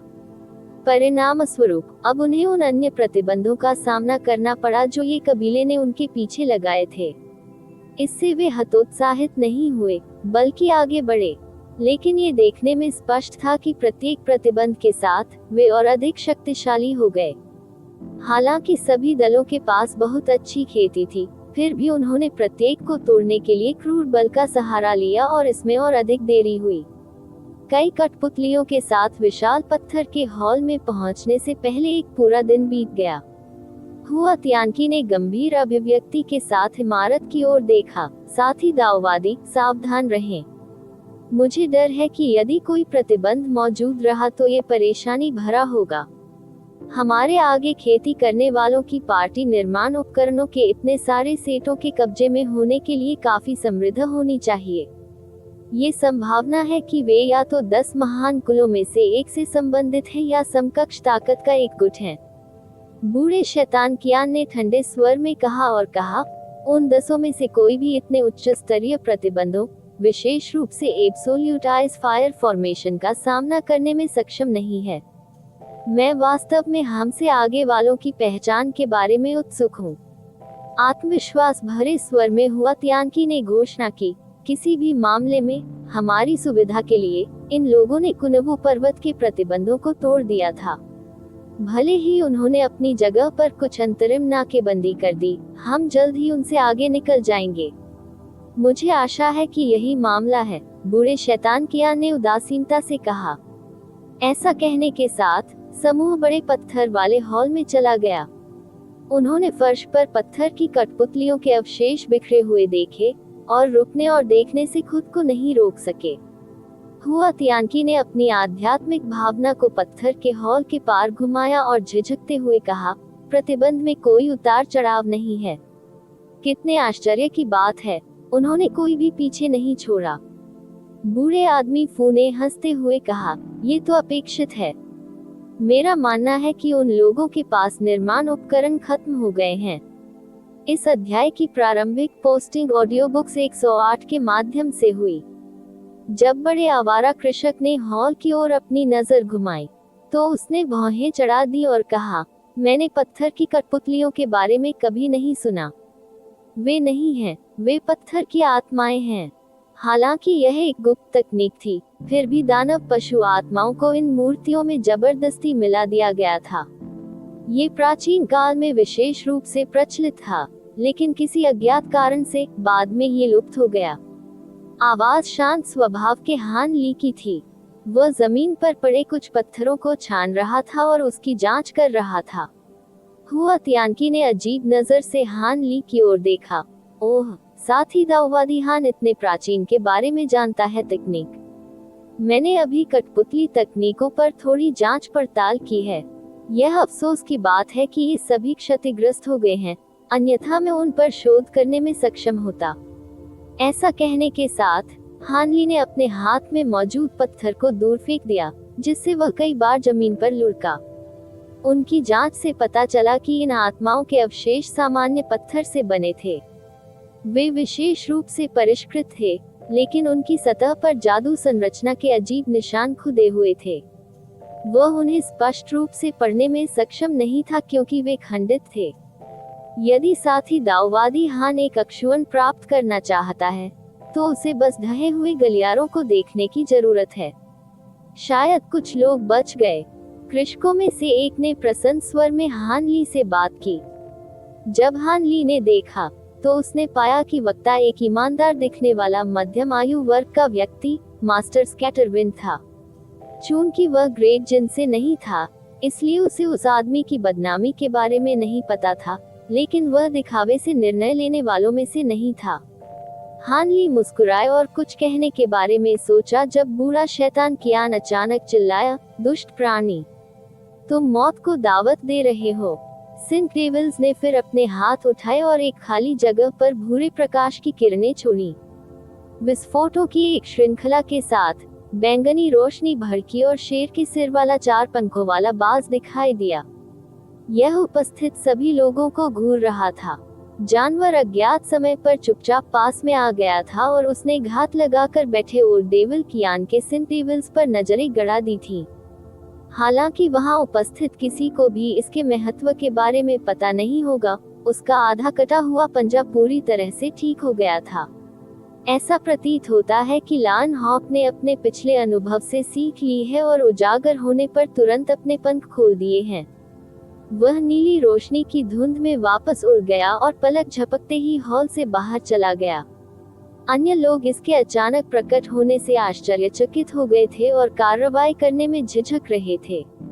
एक शेरबाज, यहाँ ऐसा कोई राक्षस था। हुआ तियानकी हौंफने लगी और उसके चेहरे पर उदासी छा गई। यदि वह अकेला होता, तो उसे डर होता कि उसका भयानक अंत हो जाता। ओल्ड मैन फू और बाय याओई ने एक दूसरे पर चिंता की दृष्टि डाली। वे पहले से ही जानते थे कि एक और भी घातक सिल्वर विंग नाइट फील्ड छिपा हुआ था। हालांकि उन्होंने अपने कारणों से इस मामले पर चुप्पी साध रखी थी। ये देखकर अन्य लोगों के होश उड़ गए। वह डरावना प्राचीन पक्षी एक ऐसा अस्तित्व था जो देर से उभरे आत्मा के कृषकों से मेल खाता था। यह ऐसा कुछ नहीं था जिसे उकसाया जाना चाहिए, लेकिन अब जब वह चला गया, तो गलियारे में देखने के हानली के मूल विचार त्याग दिए गए। चूंकि पहाड़ पर सिल्वर विंग नाइट फील्ड भी था, इसलिए एक साथ यात्रा करना अधिक सुरक्षित था। हॉल से निकलने के बाद लान हॉक ने पहाड़ के नीचे चक्कर लगाया। 1 घंटे तक उड़ान भरने के बाद वह एक विशाल पेड़ के पास पहुंचा और एक कठोर और भयानक चीख निकाली। मैं समझ गया, चिल्लाना बंद करो। क्या आप चाहते थे कि मैं आपका बदला लूं? ऐसा नहीं है कि मैं ऐसा करना चाहता था। अनगिनत वर्षों तक फंसे रहने के बाद मेरे लिए बच निकलना आसान नहीं था, और मैं और अधिक परेशानी पैदा नहीं करना चाहता था। इसके अलावा ऐसा लगता है कि साधकों के 2 समूह हैं, सभी नवजात आत्मा चरण में हैं। यह आसान नहीं होगा। ये शब्द टूटे हुए घंटों की आवाज के साथ बोले गए, जिसके बाद हरे रंग की चमक सुनाई दी, जिससे पेड़ में 3 मीटर चौड़ा छेद दिखाई देने लगा। काले कपड़े पहने एक महिला नाराज होकर बाहर चली गई। उसका चौड़ा घेरा, सांवली त्वचा, उसके सिर के चारों ओर लिपटे हुए काले बालों का एक गुच्छा, उसके बालों से बाहर निकले हुए कई इंच लंबे दो सफेद सींग थे, और उसकी उपस्थिति को केवल भयानक के रूप में वर्णित किया जा सकता था। उसकी आंखों से लाल रोशनी चमक रही थी, मानो पक्षी की चहचहाहट पर क्रोध से भर गई हो। महिला ने अपना हाथ उसके कूल्हों पर रखा और दांत भींच लिए। कहना आसान है, करना मुश्किल। तुम बहुत लापरवाह थे और तुम्हारा आधा पंजा कट गया था। मैं बदला क्यों लूं? और क्या यहाँ के 3 गुरुओं के वंशजों ने अपनी ओर से इस पर्वत की रक्षा करने के लिए हमें यहाँ नहीं फंसाया था? मैं उनकी इच्छाओं का पालन नहीं करना चाहता। तभी एक आदमी की आवाज आए, लेकिन अगर हमने उन्हें नहीं मारा तो वे कुंभ हॉल में प्रवेश करेंगे और वहां से 4 स्पिरिट मेडल निकाल लेंगे। मुझे डर है कि कहीं हम उनके नियंत्रण में न आ जाएं। नीली रोशनी की एक चमक में सिल्वर विंग नाइट फिend प्रकट हुआ। महिला ने खर्राटे लेते हुए उदासीनता से कहा, अगर वे ऐसा कर सकते हैं, क्या आपको लगता है कि प्रतिबंध पर्याप्त नहीं है? विशेष रूप से ग्रेट नॉर्थ एसेंस लाइट से निपटना असंभव है। कुंभ हॉल में प्रवेश करने की इच्छा रखने वाला कोई भी व्यक्ति मृत्यु की मांग कर रहा है। सिल्वर विंग नाइट फिend ने शांति से कहा, साथी डाओइस्ट गुई, ये निश्चित नहीं है। The great north essence lights डरावनी हो सकती हैं, लेकिन उनमें देर से उभरे सोल कल्टीवेटर भी हैं। उनमें से एक के पास एक जादुई उपकरण हो सकता है जो इसे नियंत्रित कर सकता है। और क्या आप इस अवसर का उपयोग उन नियंत्रण पदकों को लेने के लिए नहीं करना चाहते? हालांकि हम स्पिरिट प्रिजन फॉर्मेशन से बाहर आ गए, फिर भी हम इस पर्वत के बाहर एक कदम भी नहीं उठा पाएंगे। एक नश्वर की अमरता की यात्रा का रिकॉर्ड, अध्याय 1007, द बीस्ट्स प्लॉट। जब सींग वाली महिला ने सिल्वर विंग नाइट फिend को प्रतिबंध पदकों का उल्लेख करते हुए सुना, तो उसकी अभिव्यक्ति बदल गई और उसकी आवाज कठोर हो गई। यहाँ आध्यात्मिक क्यू एकदम सही है। मैं क्यों जाना चाहूंगा, हालांकि मुझे नहीं पता कि बाहरी दुनिया में क्या हो रहा है। मुझे संदेह है कि मुझे वहाँ खेती के लिए कोई बेहतर जगह मिलेगी। मैं तब तक यहीं रहूंगा जब तक मैं अगले लोक में नहीं पहुंच जाता। आप ऑडियो बुक्स 108 देख रहे हैं। धोखेबाजों से सावधान रहें। सिल्वर विंग नाइट फिend ने भौहें चढ़ाते हुए कहा, साथी डाओइस्ट गुई, आपको पता होना चाहिए कि सील पहले ही टूट चुकी है। आप यहाँ शांति से खेती नहीं कर पाएंगे और जो होगा उसे बर्दाश्त करने की कोई जरूरत नहीं है। इसके अलावा हमारे बीच किसी तरह की दोस्ती है, तो क्या रहेगा कि हम मिलकर इस संकट का सामना करें?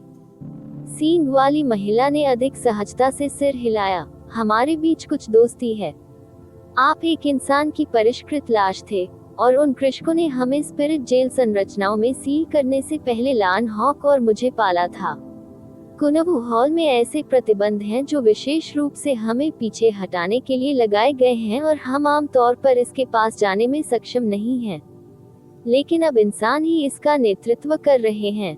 जब तक हम चुपचाप उनके पीछे चलते रहेंगे, समय आने पर हम दोनों के लिए अपने प्रतिबंध पदक प्राप्त करना और उनका निपटान करना आसान होगा।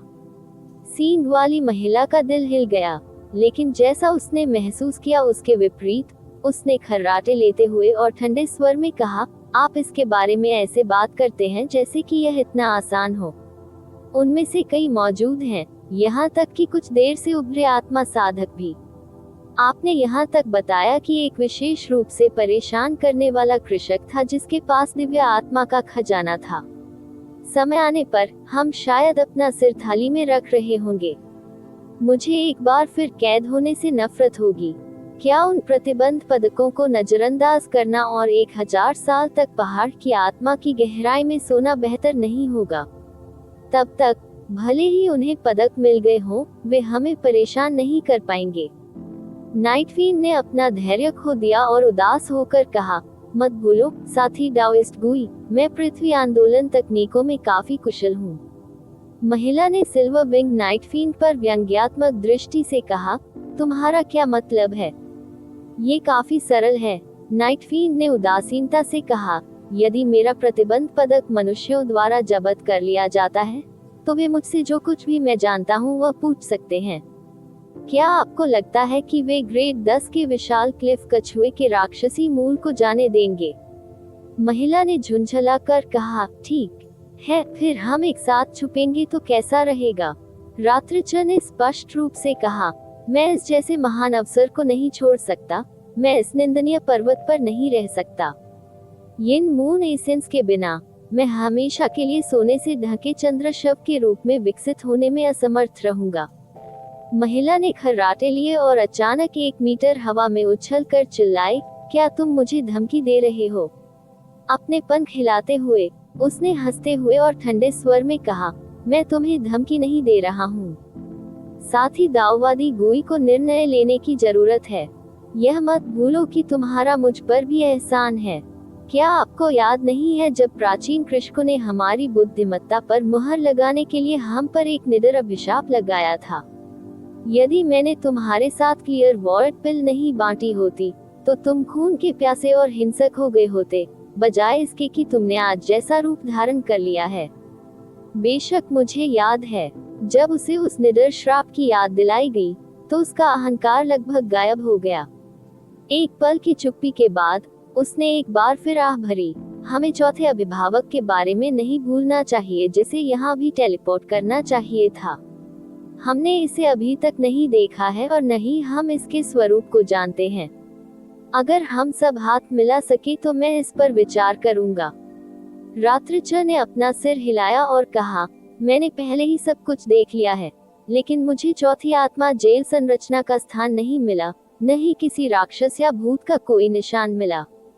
शायद चौथा अभिभावक बहुत भाग्यशाली नहीं था और उसका पहले ही निधन हो चुका था। आखिरकार उसके पास अभिशाप को रोकने के लिए कोई स्पष्ट शून्य गोली नहीं थी। इतने वर्षों तक बेतहाशा दौड़ने के बाद जीवित रहने की संभावना बहुत कम लगती है संभावित। और अगर यह जीवित रहने में कामयाब भी हो गया, तो भी हमारे पास उनकी तलाश के लिए और समय नहीं है। जब महिला ने ये सुना तो उसके हाव भाव लड़खड़ा गए। एक क्षण बाद निर्णय पर पहुंचते हुए उसने एक और दृष्टि छोड़ी और स्पष्ट स्वर में पुष्टि की, चूंकि आपने क्लियर वॉर्ड पिल का मामला उठाया है, इसलिए मैं इस बार आपकी सहायता करूंगी। लेकिन अपने प्रतिबंध पदक हासिल करने के बाद हम तुरंत चले जाएंगे। मैं इस शापित पर्वत पर नहीं रहना चाहता। मैं एक निर्जन जगह ढूंढना चाहता हूँ जहाँ मैं शांति से खेती कर सकूं। इससे हो जाएगा। जब तक हमें आजादी है, हम इस दुनिया में कहीं भी खेती कर सकते हैं। रात्रिचर मुस्कुराया। चूंकि वास्ट क्लिफ कछुआ उससे कुछ ही अधिक ताकतवर था, इसलिए वह बहुत मददगार साबित होगी। बाहर शांत रहते हुए सींग वाली महिला ने कहा, लेकिन कार्रवाई करने से पहले हमें एक योजना की आवश्यकता होगी। चूंकि वे जानते हैं कि आप में से 2 मौजूद हैं, हमें सावधान रहना होगा और उनके किसी भी जाल में नहीं फंसना होगा। सहज रूप में नाइटफीन बिना किसी हिचकिचाहट के सहमत हो गया। जहां तक शेरबाज की बात है, उसने अपना सिर उठाया और कांव कांव की। तीनों जानवरों ने विशाल पेड़ के पास चुपचाप बातचीत की और भोजन खत्म करने में समय लगने के बाद वे आकाश में उड़ गए और पत्थर की सीढ़ियों की दिशा में उड़ गए। पलक झपकते ही वे दृष्टि से ओझल हो गए और उनके पीछे केवल हवा बची। लेकिन कुछ ही समय बाद पास का एक और बड़ा पेड़ अचानक हिल गया और जल्दी से सिकुड़ गया। इसके चारों ओर एक अवरोध में हरी रोशनी चमक रही थी और इसकी सतह से 2 बड़ी हरी आंखें दिखाई दे रही थीं। आंखें शीशे की तरह चमक रही थीं और चारों ओर देख रही थीं, भावहीन होकर उस दिशा में देख रही थीं कि तीनों गायब हो गए थे। ये सचमुच अकल्पनीय था। एक जानवर 3 उच्च श्रेणी के अस्तित्वों के पास खुद को छिपाने में सक्षम था। जब उसकी आंखें काफी देर तक आकाश की ओर देखती रहीं, तो हवा के झोंके के साथ उसके चारों ओर से हरियाली चमक उठी और पेड़ जमीन में गायब हो गया। जब हानली और कंपनी ने लायन हॉक को देखा, तो वे तुरंत स्टोन हॉल से बाहर निकल गए। बाहर निकलने के बाद उन्होंने तुरंत उड़ान को रोकने वाले प्रतिबंध को देखा और सभी जमीन पर गिर पड़े। पहले की तरह वे भी इसे पाकर बहुत खुश हुए, क्योंकि इसका मतलब था कि वे अंततः कुनबू पर्वत पर एक महत्वपूर्ण स्थान पर पहुंच गए थे। वह क्या है? बाय याओई ने पूरी तरह सदमे से दूर पत्थर की सीढ़ियों पर नजर डाली। बाकी लोगों ने तुरंत उसकी नजरों का पीछा किया और एक विशाल हरे भरे जंगल के किनारे घुमावदार पत्थर की सीढ़ियां देखी। जंगल बड़े बड़े बैंगनी बांस के डंठलों से भरा हुआ था और जहां तक नजर जा रही थी वहां तक एक क्षेत्र को कवर किया हुआ था, जिससे सफेद जेड प्लाजा पूरी तरह से दृश्य से छिपा हुआ था। जंगल का निचला भाग फीकी बैंगनी रंग की क्यूई से भरा हुआ था, जिससे आश्चर्यजनक आध्यात्मिक दबाव उत्सर्जित हो रहा था, जो कृषकों के दिलों को कांपने के लिए पर्याप्त था। हुआ तियानकी ने घटनास्थल की जांच की और गंभीरता से कहा, प्रतिबंध एब्सोल्यूट आइस फायर फॉर्मेशन से काफी बेहतर प्रतीत होता है। यह अंतिम होना चाहिए। एक बार जब हम सफल हो जाएंगे तो हम बिना रुके उनका पीछा करने में सक्षम होंगे। उस मामले में हम किसका इंतजार कर रहे हैं? बूढ़े शैतान कियान ने एक जंगली चीख निकाली और जंगल में गोली चलाने से पहले सिंध डेविल्स चमक उठे। हुआ तियान की पवित्र जहर संप्रदाय के बुजुर्गों का पीछा करने और उन्हें बैंगनी जंगल में ले जाने से पहले एक पल के लिए झिझकी। चलो भी चलते हैं। ये भाई हान, आप क्या कर रहे हैं? जैसे ही वह जाने वाला था, उसने देखा कि हान ली के चेहरे पर भद्दे भाव थे और वह घबरा कर रुक गया। गहरी सांस के साथ उसका चेहरा सामान्य हो गया। ये कुछ भी नहीं है। चल दर। फिर एक धुंधलेपन के साथ उसने बिना कुछ सोचे समझे 10 मीटर हवा में छलांग लगा दी। बूढ़े ने उसकी ठुड्डी पर हाथ फेरा। हालांकि उसे कुछ संदेह हुआ, लेकिन उसे पता था कि अब समय नहीं है और वह तुरंत उसके पीछे चल दिया। ओल्ड मैन फू को पता नहीं था कि उसके शरीर के भीतर बांस की तलवारें कांप रही थी, जो ये दर्शाता था कि इस पहाड़ पर बड़ा शैतान मौजूद था। इसके बाद वह खुद को मुंह बनाने से नहीं रोक पाया। क्या ऐसा हो सकता है कि बड़ा शैतान हमसे आगे किसानों की पार्टियों के साथ है? वह इस पर्वत पर कैसे आया? और यहाँ आने के पीछे उस शैतान की कौन सी भयावह योजनाएं हैं? जैसे ही हानली के दिमाग में विचारों की एक श्रृंखला तेजी से उमड़ी, वह उथल पुथल में पड़ गया। ट्राइफ्लेम फैन और लेट नेसेंट सोल स्टेज कठपुतली के साथ वह हेल्ड डेविल से विशेष रूप से भयभीत नहीं था, लेकिन उसका यहाँ प्रकट होना वास्तव में बहुत अजीब संयोग था। उसके साथ मुठभेड़ बुजुर्ग शैतान अभी भी उसके दिमाग में ताज़ा था और उसे पूर्वाभास की गहरी अनुभूति महसूस हुई। उसी समय बूढ़ा शैतान कियान जंगल के सामने आ गया और सिंथ डेविल्स के हाथों से भूरे हिमनदों की धाराएं छोड़ दी। जवाब में बांस के जंगल से गुंजन की एक श्रृंखला निकली और विभिन्न क्षेत्रों से बैंगनी रोशनी के साथ स्तंभ आकाश में उछले। ऐसा प्रतीत होता है कि भीतर की बैंगनी क्यूई जीवंत हो उठी है और एक लहर में भूरे हिमनद क्यूई का विरोध कर रही है, जैसे कि वे दो जानवर थे जो एक दूसरे को अलग करने की कोशिश कर रहे थे। बाद में पवित्र जहर संप्रदाय के बुजुर्ग और आवारा कृषकों का समूह तेजी से पहुंचे और बिना किसी हिचकिचाहट के गठन पर अपने हमले शुरू कर दिए, जिससे उनके चारों ओर की हवा चमक उठी। यह अध्याय ऑडियो बुक्स 108 के माध्यम से पहली बार प्रदर्शित हुआ। जहां तक हान ली की बात है, उसने चुपचाप कई उड़ती हुई तलवारें उगल दी और अन्य मामलों पर आश्चर्य करते हुए हमले में शामिल हो गया। एक नश्वर की अमरता की यात्रा का रिकॉर्ड अध्याय 1008। मास्टर सेबल नानजियांग में गहरे भूमिगत कुनबू पर्वत की सील खुलने के आसपास सैकड़ों किसान एकत्र थे। आप ऑडियो बुक्स 108 देख रहे हैं। धोखेबाजों से सावधान रहें। ब्रह्म संरचना के विस्फोट के कारण 10 मीटर का उद्घाटन अस्थिर हो गया था। चांदी की रोशनी उसमें से लगातार बहती रहती थी, मानो लहरें उसके चारों ओर हर चीज में घूम रही हों। वहां कई आवारा और छोटे संप्रदायों के लोग थे जो दूर से देख रहे थे कि क्या हो रहा है, लेकिन इससे भी महत्वपूर्ण बात यह थी कि कई समूह थे जो गतिरोध में उद्घाटन के पास एकत्र हुए थे। उनमें युवतियों और सुंदर दिखने वाली महिलाओं का एक दल भी था। उनके पन्ना हरे वस्त्र और अलंकरण से पता चला कि वे नानजियांग के मूल निवासी थे। उनके एक बुजुर्ग के पास साधारण शक्ल सूरत के साथ मध्य नवजात आत्मा की साधना थी और उनके दूसरे बुजुर्ग के पास प्रारंभिक नवजात आत्मा की साधना थी, हालांकि वे युवा और अधिक सुंदर थे। महिलाओं को पुरुषों के एक समूह का सामना करना पड़ रहा था जो लगभग 30 साल के थे। आश्चर्यजनक रूप से उनमें से एक हिस्से ने काले वस्त्र पहने थे और दूसरे ने सफेद। उनका नेतृत्व 5 नैसेंट सोल कृषकों का एक समूह कर रहा था। जी तियानहाओ और एंडले स्काई सेंटेसलिन येनपिंग उनमें से थे, लेकिन सबसे उल्लेखनीय एक सुंदर युवक था जो संत के पक्ष में खड़ा था। अपने आध्यात्मिक की हुई उतार चढ़ाव से वह स्पष्ट रूप से देर से नवोदित आत्मा साधक थे। वह अंतहीन स्काई प्लेन्स का ग्रैंड इमोर्टल जू था। जहां तक अंतिम समूह की बात है, वे सबसे छोटे थे, जिनमें 3 नीला वस्त्रधारी कृषक शामिल थे, जिनका नेतृत्व एक बूढ़ा सफेद बालों वाला दाओवादी, जिसका अलौकिक प्रभाव था।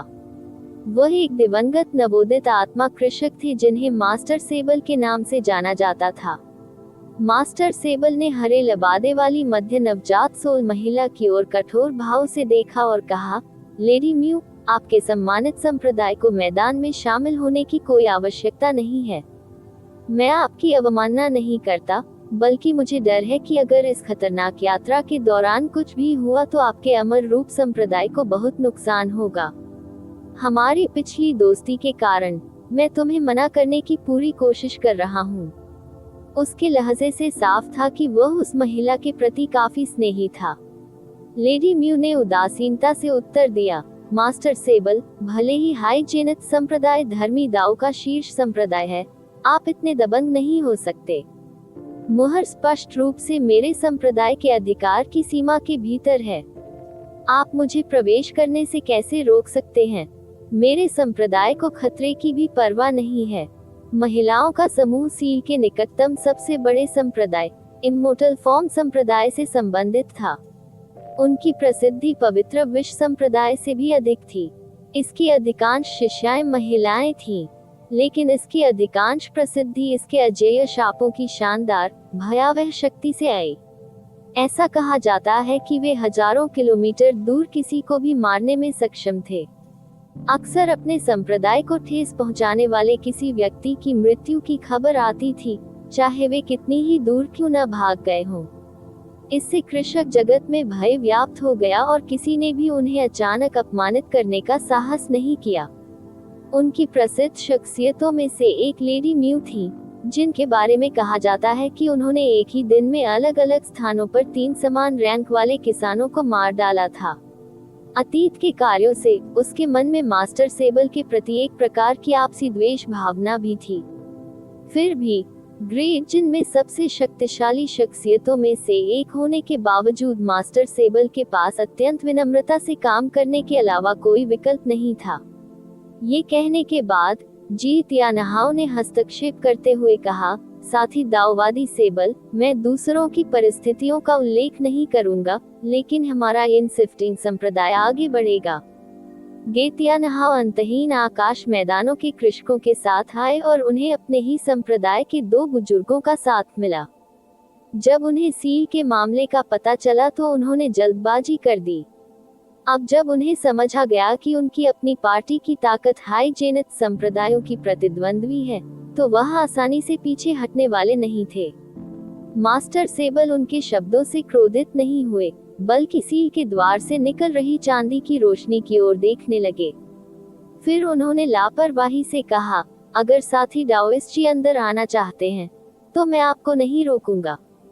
सच तो यह है कि मुझे गुप्त सूचना मिल गई थी कि इस मुहर का द्वार मानव निर्मित है। हालांकि मुझे नहीं पता कि अंदर क्या है, मैं इसके अच्छे होने की कल्पना नहीं कर सकता। इसके अलावा मेरे द्वारा रास्ता रोके बिना भी उद्घाटन अस्थिर हो गया है। लेडी म्यू और जी तियानहाओ चुप हो गए। ये समस्या आसानी से हल नहीं होगी। उद्घाटन पर ऊर्जा का तीव्र उतार चढ़ाव इसमें प्रवेश करना बेहद खतरनाक बना देगा।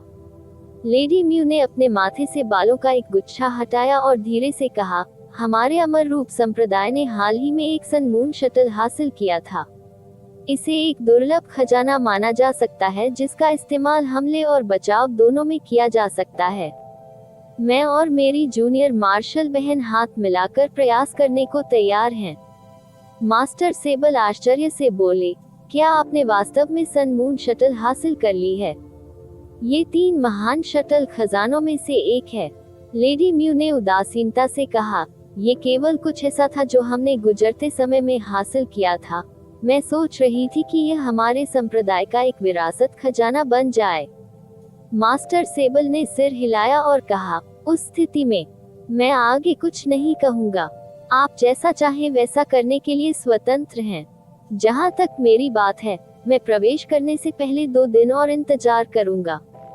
2 दिन? क्या तुमने नहीं कहा कि तुम प्रवेश नहीं करने वाले हो? जी तियानहाओ ने संदेह की दृष्टि से पूछा।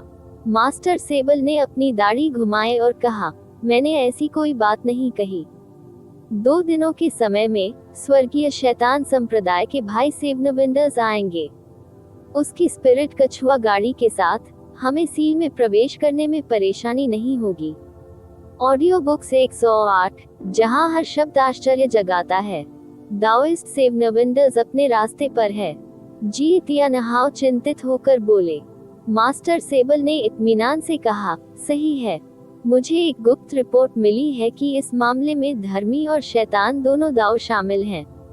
साथ ही दाओइस्ट सेवनविंडर्स और मैंने कार्यभार संभाल लिया है और हमने नानजियांग के पास अलग अलग मामलों की जांच की है। मैं सुराग ढूंढने में कामयाब रहा हूं और भाई सेवनविंडर्स से मुझे कुछ सहायता देने का अनुरोध किया है। यदि रिपोर्ट सच है, तो मेरा मानना है कि अकेले इससे निपटना मेरे लिए बहुत खतरनाक होगा। जब उसने सुना कि दाओइस्ट सेवनविंडर्स व्यक्तिगत रूप से आ रहा है, तो उसकी अभिव्यक्ति भद्दी हो गई। एक क्षण की उदासी भरी खामोशी के बाद, जैसे ही उसने एंडलेस स्काई सेंटेस और ग्रैंड इमोर्टल जू को एक आवाज संदेश भेजा, उसके होंठ हिल गए। ग्रैंड इमोर्टल जू की अभिव्यक्ति अपरिवर्तित रही, लेकिन एंडलेस स्काई सेंटेस की भौहें तन गईं। जब जी तियानहाओ ने ये देखा, तो उसने जल्दी से कुछ और संदेश भेजे और इमोर्टल जू ने अंततः सिर हिलाया। जहां तक एंडलेस स्काई सेंटेस की बात है, वह चुप रहने का फैसला करने से पहले एक पल के लिए झिझकी। जी तियानहाओ की अभिव्यक्ति शांत हो गई और उन्होंने निर्णायक रूप से कहा, फिलोडाओइस्ट सेबल के स्वर से सील के साथ एक महत्वपूर्ण समस्या प्रतीत होती है। हालांकि मेरे संप्रदाय के बड़े बुजुर्ग पहले ही प्रवेश कर चुके हैं, मैं निष्क्रिय नहीं रह सकता। हालांकि मेरे पास सन मून शटल और स्पिरिट टोटोइस कैरेज के स्तर का खजाना नहीं है, फिर भी मुझे एक प्रयास करना होगा। मास्टर सेबल ने एक पल के लिए ग्रैंड इमोर्टल जू की ओर देखा और शांत चेहरे के साथ मुस्कुराते हुए कहा, मैं समझ सकता हूँ कि आप आश्वस्त हैं और क्या मैं इतना वर्गहीन नहीं हूँ कि आपको रोक सकूं। यदि आप में वहां से गुजरने की क्षमता है तो कृपया आगे बढ़ें। ऐसा लगता था कि पुराने दाओवादी को अपनी पार्टी में एंडलेस स्काई कल्टीवेटर्स की पहचान पता थी। उस स्थिति में मैं मना नहीं करूंगा। जी तियानहाओ हंसे और अपनी ओर मुड़े। साथ ही दाओवादी जू, मुझे तुम्हें परेशान करना होगा। चूंकि भाई जी ने अनुरोध किया है, मैं इसे आजमाऊंगा। इमोर्टल जू ने स्पिरिट बीस्ट की थैली को अपनी कमर पर थमा दिया और उसमें से प्रकाश निकलकर एक इंद्रधनुषी मोर को प्रकट करने लगा। वह 1 मीटर लंबा था और उसके पंखों पर प्रकाश के छल्ले फैले हुए थे, जिससे दृश्य चकाचौंध हो रहा था। एक उत्सुक आत्मा मोर। मास्टर सेबल ने आश्चर्य के भाव से अपनी आंखें सिकोड़ लीं। ये सही है। इसकी सहज इंद्रधनुषी रोशनी सांसारिक आध्यात्मिक क्यूई को अलग करने में सक्षम है। हम प्रवेश करने के लिए उसका उपयोग करेंगे। यदि आप हमें क्षमा करेंगे तो हम सबसे पहले आगे बढ़ेंगे। मोर ने एक स्पष्ट चीख निकाली और सील के खुलने से निकलने वाली चांदी की रोशनी में चला गया। फिर पार्टी में से प्रत्येक ने अपने अपने सुरक्षात्मक जादुई खजाने जारी किए और बिना किसी हिचकिचाहट के दौड़ पड़े। पलक झपकते ही जो पीछे रह गए वे निम्न श्रेणी के प्राप्तकर्ता और शिष्य थे। ये देखने के बाद कि वे सभी बिना किसी समस्या के प्रवेश कर गए, उनके समूह के बाकी सदस्य पहले दिए गए आदेशों का पालन करते हुए तुरंत चले गए। कुछ ही क्षण बाद जो कुछ बचा था वह मास्टर सेबल का समूह और इमोर्टल फॉर्म संप्रदाय था। लेडी म्यू ने एक पल के लिए सोचा और कुछ आदेश देने के लिए पीछे मुड़ी। फिर महिला शिष्याएं तितर बितर हो गईं। उनके जाने के बाद लेडी म्यू अपनी जूनियर मार्शल बहन की ओर मुड़ी और सिर हिलाया, सन मून शटल को छोड़ दो। समझा। युवती ने अपनी भंडारण थैली को थपथपाया और चमकदार चांदी के शटल को हवा में उछाल दिया। उसी दौरान लेडी म्यू ने अपनी आस्तीन लहराई और एक सुनहरी लकीर छोड़ी।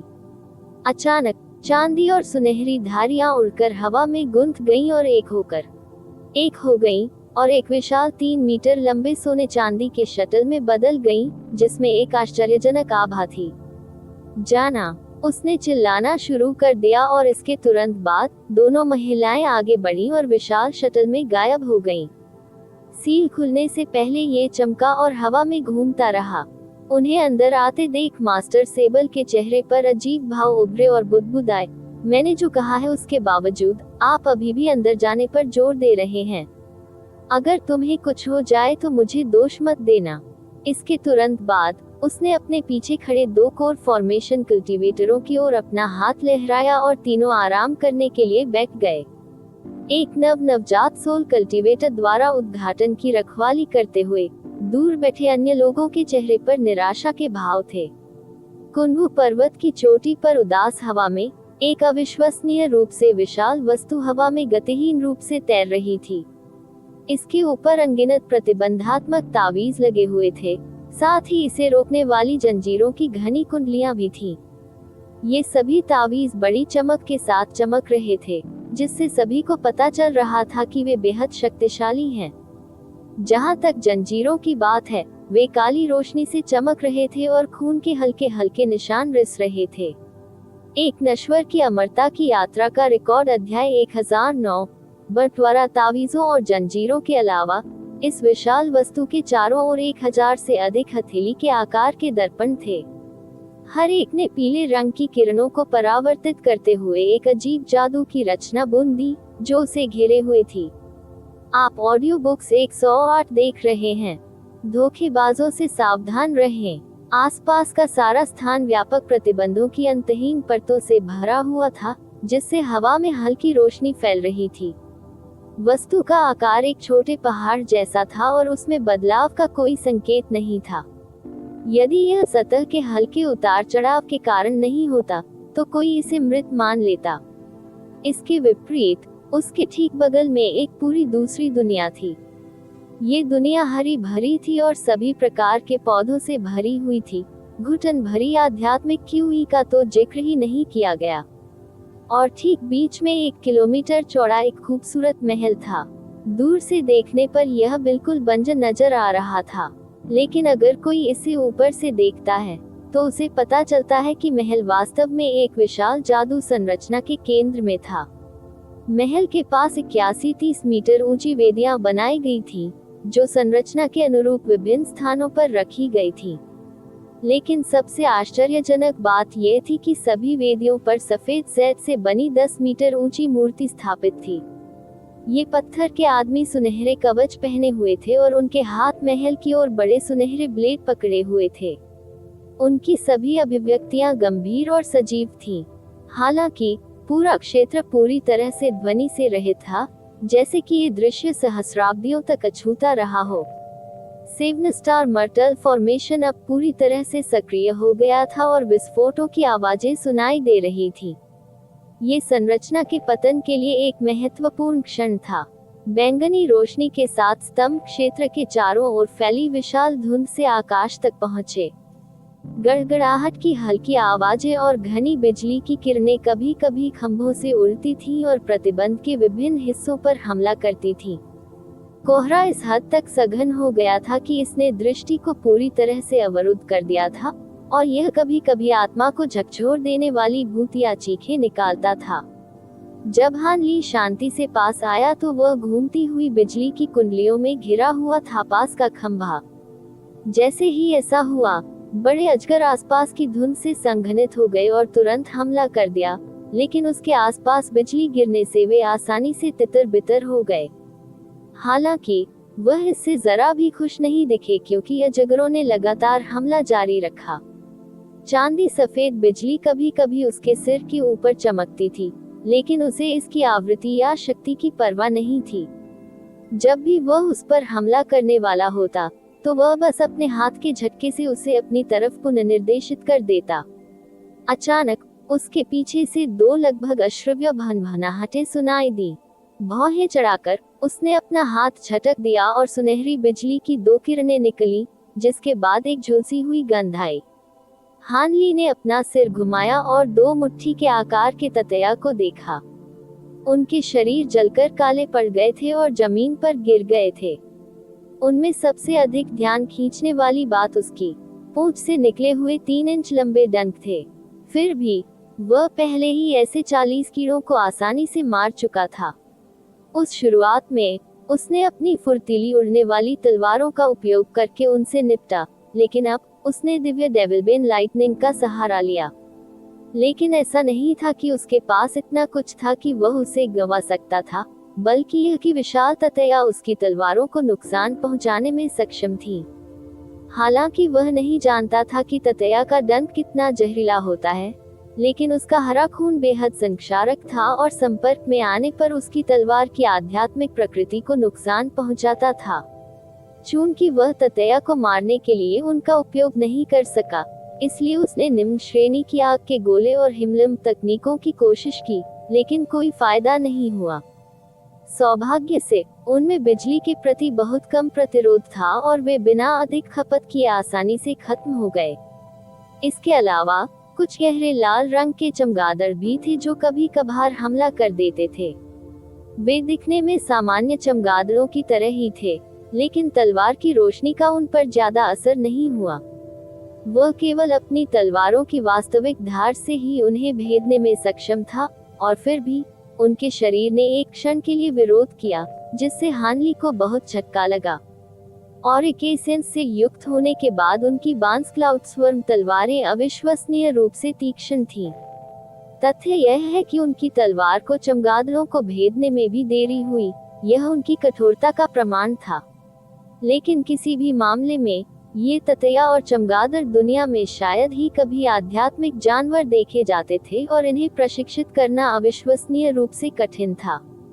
ये स्पष्ट था कि उन्हें पालने में कुछ प्रयास करना पड़ा, लेकिन किसी के नियंत्रण के बिना उनकी संभावित ताकत का आधा भी प्रदर्शित नहीं हुआ।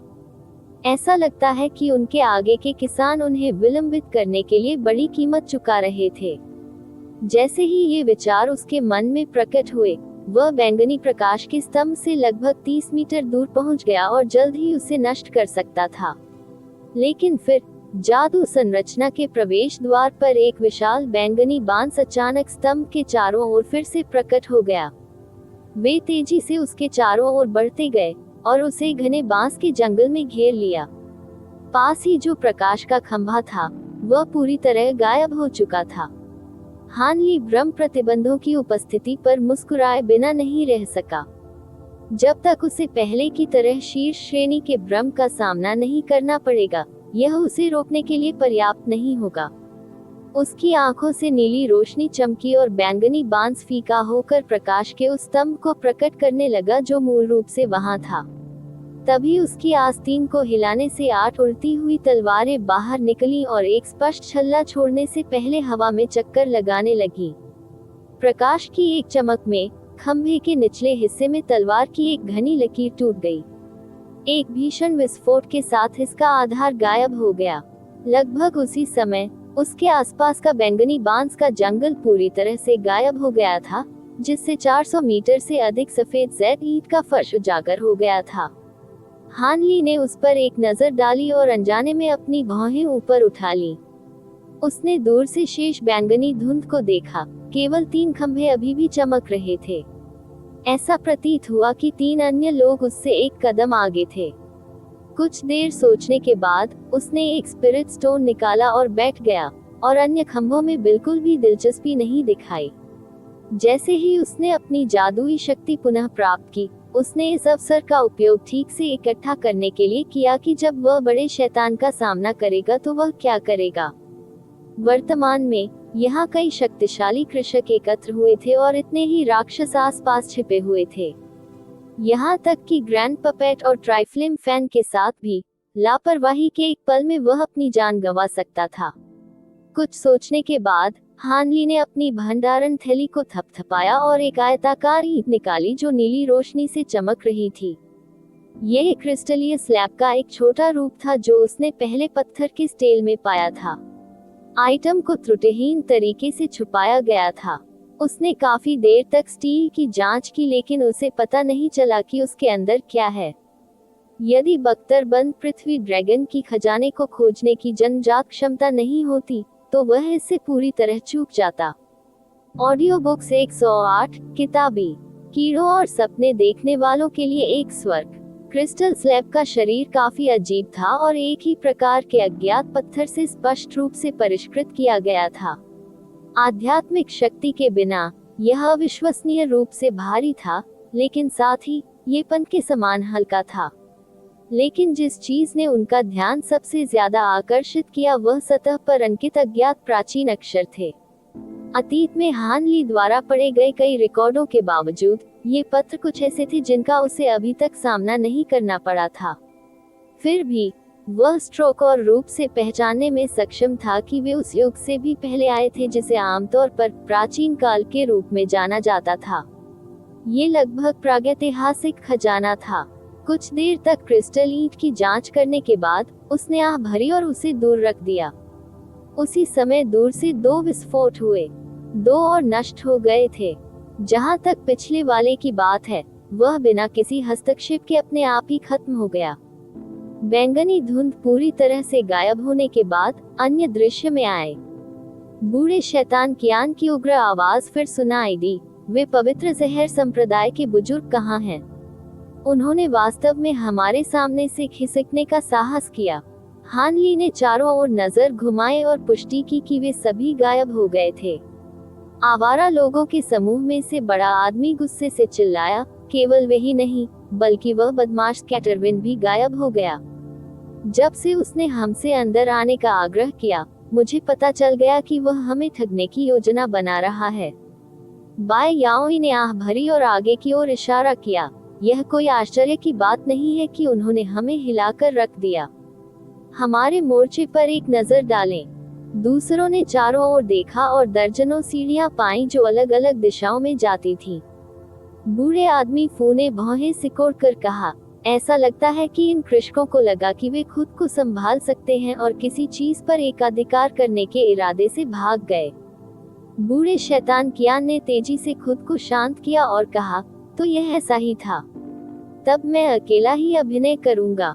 जो कोई भी मुझे रोकने की हिम्मत करेगा उसे मौत मिलेगी। बाद में सिंक्रीविल्स धुंधले हो गए और सीढ़ियों के गंतव्यों को चिन्हित करने वाली जैड गोलियों के चारों ओर घूमने लगे। इसे एक बार पूरा पढ़ने के बाद वे एक साथ मिल गए और कुन्वू हॉल की ओर सीढ़ियां चढ़ गए। एक नश्वर की अमरता की यात्रा का रिकॉर्ड अध्याय 1010 स्पिरिट मेटल हॉल। जब उन्होंने ओल्ड डेविल कियान को उड़ते देखा तो चारों आवारा कृषकों के चेहरे से सदमा निकला और वे आपस में आशंकित होकर कानाफूसी करने लगे। आप ऑडियो बुक्स 108 देख रहे हैं। धोखेबाजों से सावधान रहें। इस बीच हान ली ने ओल्ड मैन फू की आवाज सुनी, ऐसा लगता है कि हमारा गठबंधन अब टूट गया है। भाई हान क्या करने की योजना बना रहे हैं? हान ली ने बूढ़े आदमी की ओर देखा और जवाब भेजने से पहले एक पल के लिए खुद से बुदबुदाया, आगे कई रास्ते हैं और मैं अकेले जाने की योजना बना रहा हूँ। जब तक आप विशेष रूप से प्रभावशाली नामों वाले किसी भी स्थान को नहीं लेते, तब तक दूसरों से मिलने का कोई खतरा नहीं होना चाहिए। एक पल की चुप्पी के बाद बूढ़ा व्यक्ति व्यंग्यपूर्वक मुस्कुराया, मैं देख रहा हूँ। हालांकि मैं अकेले जाने की हिम्मत नहीं करूंगा और साथी डाओइस्ट बाई के साथ यात्रा करूंगा। मुझे सिल्वर विंग नाइट फील्ड या लायन हॉक के खिलाफ घात से बचने की कोई उम्मीद नहीं है। ओल्ड मैन फू को कोई शिकायत नहीं थी। आखिरकार खजाने की खोज करने वाले इतने सारे लोगों के साथ वही रास्ता अपनाने वालों के लिए यह पर्याप्त नहीं होगा। चूंकि हान ली की क्षमताएं उनसे कहीं अधिक थी, इसलिए उनके लिए अकेले ही कार्य करना बेहतर था। जब वे इस बात पर विचार कर रहे थे कि क्या करना है, तो आवारा कृषकों में से एक बड़े आदमी ने बगल से आवाज लगाई और चिल्लाया, साथी दाऊवादी, हम पहले जा रहे हैं। चारों आवारा लोग 2 हिस्सों में बंट गए और कोहरे में डूबने से पहले अलग अलग सीढ़ियों से ऊपर गए। जल्द ही ओल्ड मैन फू और बाय याओई ने चर्चा समाप्त की और हान ली को विदाई का शब्द कहा। फिर दोनों ने एक पत्थर की सीढ़ी चुनी और शरीर को हल्का करने की तकनीक से उस पर तेजी से चढ़ गए। हान ली अब पीछे बचे एकमात्र व्यक्ति थे। चारों ओर देखने और विशाल शून्यता को देखने के बाद वह मुस्कुराया और अपनी आंखें पत्थर की पट्टियों की ओर घुमाई। डेविल सप्रेसिंग पैगोडा और कुनवू हॉल जैसे महत्वपूर्ण नामों वाले क्षेत्रों के अलावा अन्य रास्तों को नहीं चुना जाना चाहिए था। वह पत्थर की पट्टिका के सामने खड़ा हो गया और प्रत्येक सीढ़ी की ओर जाने वाले स्थानों का नाम बताया और बुदबुदाया। Bright mind pavilion, Fortune cloud hall, Z hook pond और स्पिरिट मेटल हॉल। क्या ये सभी स्थान उपकरण शोधन से संबंधित हैं? हालांकि वह जानता था कि कुनवू हॉल और स्पिरिट ट्रेजर पवेलियन में महत्वपूर्ण खजाने होने की संभावना है, लेकिन उसे अन्य शक्तियों के साथ विवाद में अपने जीवन को जोखिम में डालने में कोई दिलचस्पी नहीं थी। चूंकि उसने पहले से ही नेसेंट कल्टीवेटिंग पिल हासिल कर लिया है, इसलिए सबसे सुरक्षित रास्ता अपनाना सबसे अच्छा होगा। इसे ध्यान में रखते हुए उन्होंने महसूस किया कि स्पिरिट मेटल हॉल को संभवतः अकेला छोड़ दिया जाना चाहिए और पीछे की ओर पत्थर की सीढ़ियों को धुंधला कर देना चाहिए। उसके गायब होने के कुछ ही देर बाद प्लाजा के केंद्र से पीली रोशनी चमककर सिल्वर विंग नाइट फील्ड, सींग वाली महिला और लान हॉक को दिखाने लगी। नाइट फील्ड ने सीढ़ियों की ओर देखा और धीरे से कहा, हम केवल यहाँ तक ही पृथ्वी गति तकनीक का उपयोग कर सकते हैं, अन्यथा हम भूमिगत प्रतिबंधों को सक्रिय कर देंगे। अपनी बाहों को अपनी कमर पर रखते हुए सींग वाली महिला ने कहा, यहाँ शेष आध्यात्मिक क्यूई उतार चढ़ाव काफी मजबूत हैं। ऐसा प्रतीत होता है कि उन कृषकों ने हाल ही में एक जादू संरचना को नष्ट कर दिया था। फिर शेर हॉक ने 2 दहाड़ें निकाली और अपने पंख फैलाए, हवा में उड़ गया और पत्थर की पट्टियों के चारों ओर उड़ गया। कुछ देर रुकने के बाद रात्रिचर ने मुस्कुराते हुए कहा, तो ये वे स्थान है जहाँ किसान गए हैं। चच, भाई लान हॉक की गंध की बहुत तीव्र अनुभूति है। अच्छा, वे अलग हो गए। इस तरह से हमारे प्रतिबंध पदकों को जब्त करना बहुत आसान हो जाएगा। सींग वाली महिला ने भौहें चढ़ा ली और चिंतित होकर कहा, हालांकि अगर कुनवू हॉल के पास आने वाले लोग पर्याप्त सक्षम नहीं हैं, तो हमारे पास आगे बढ़ने का कोई रास्ता नहीं होगा।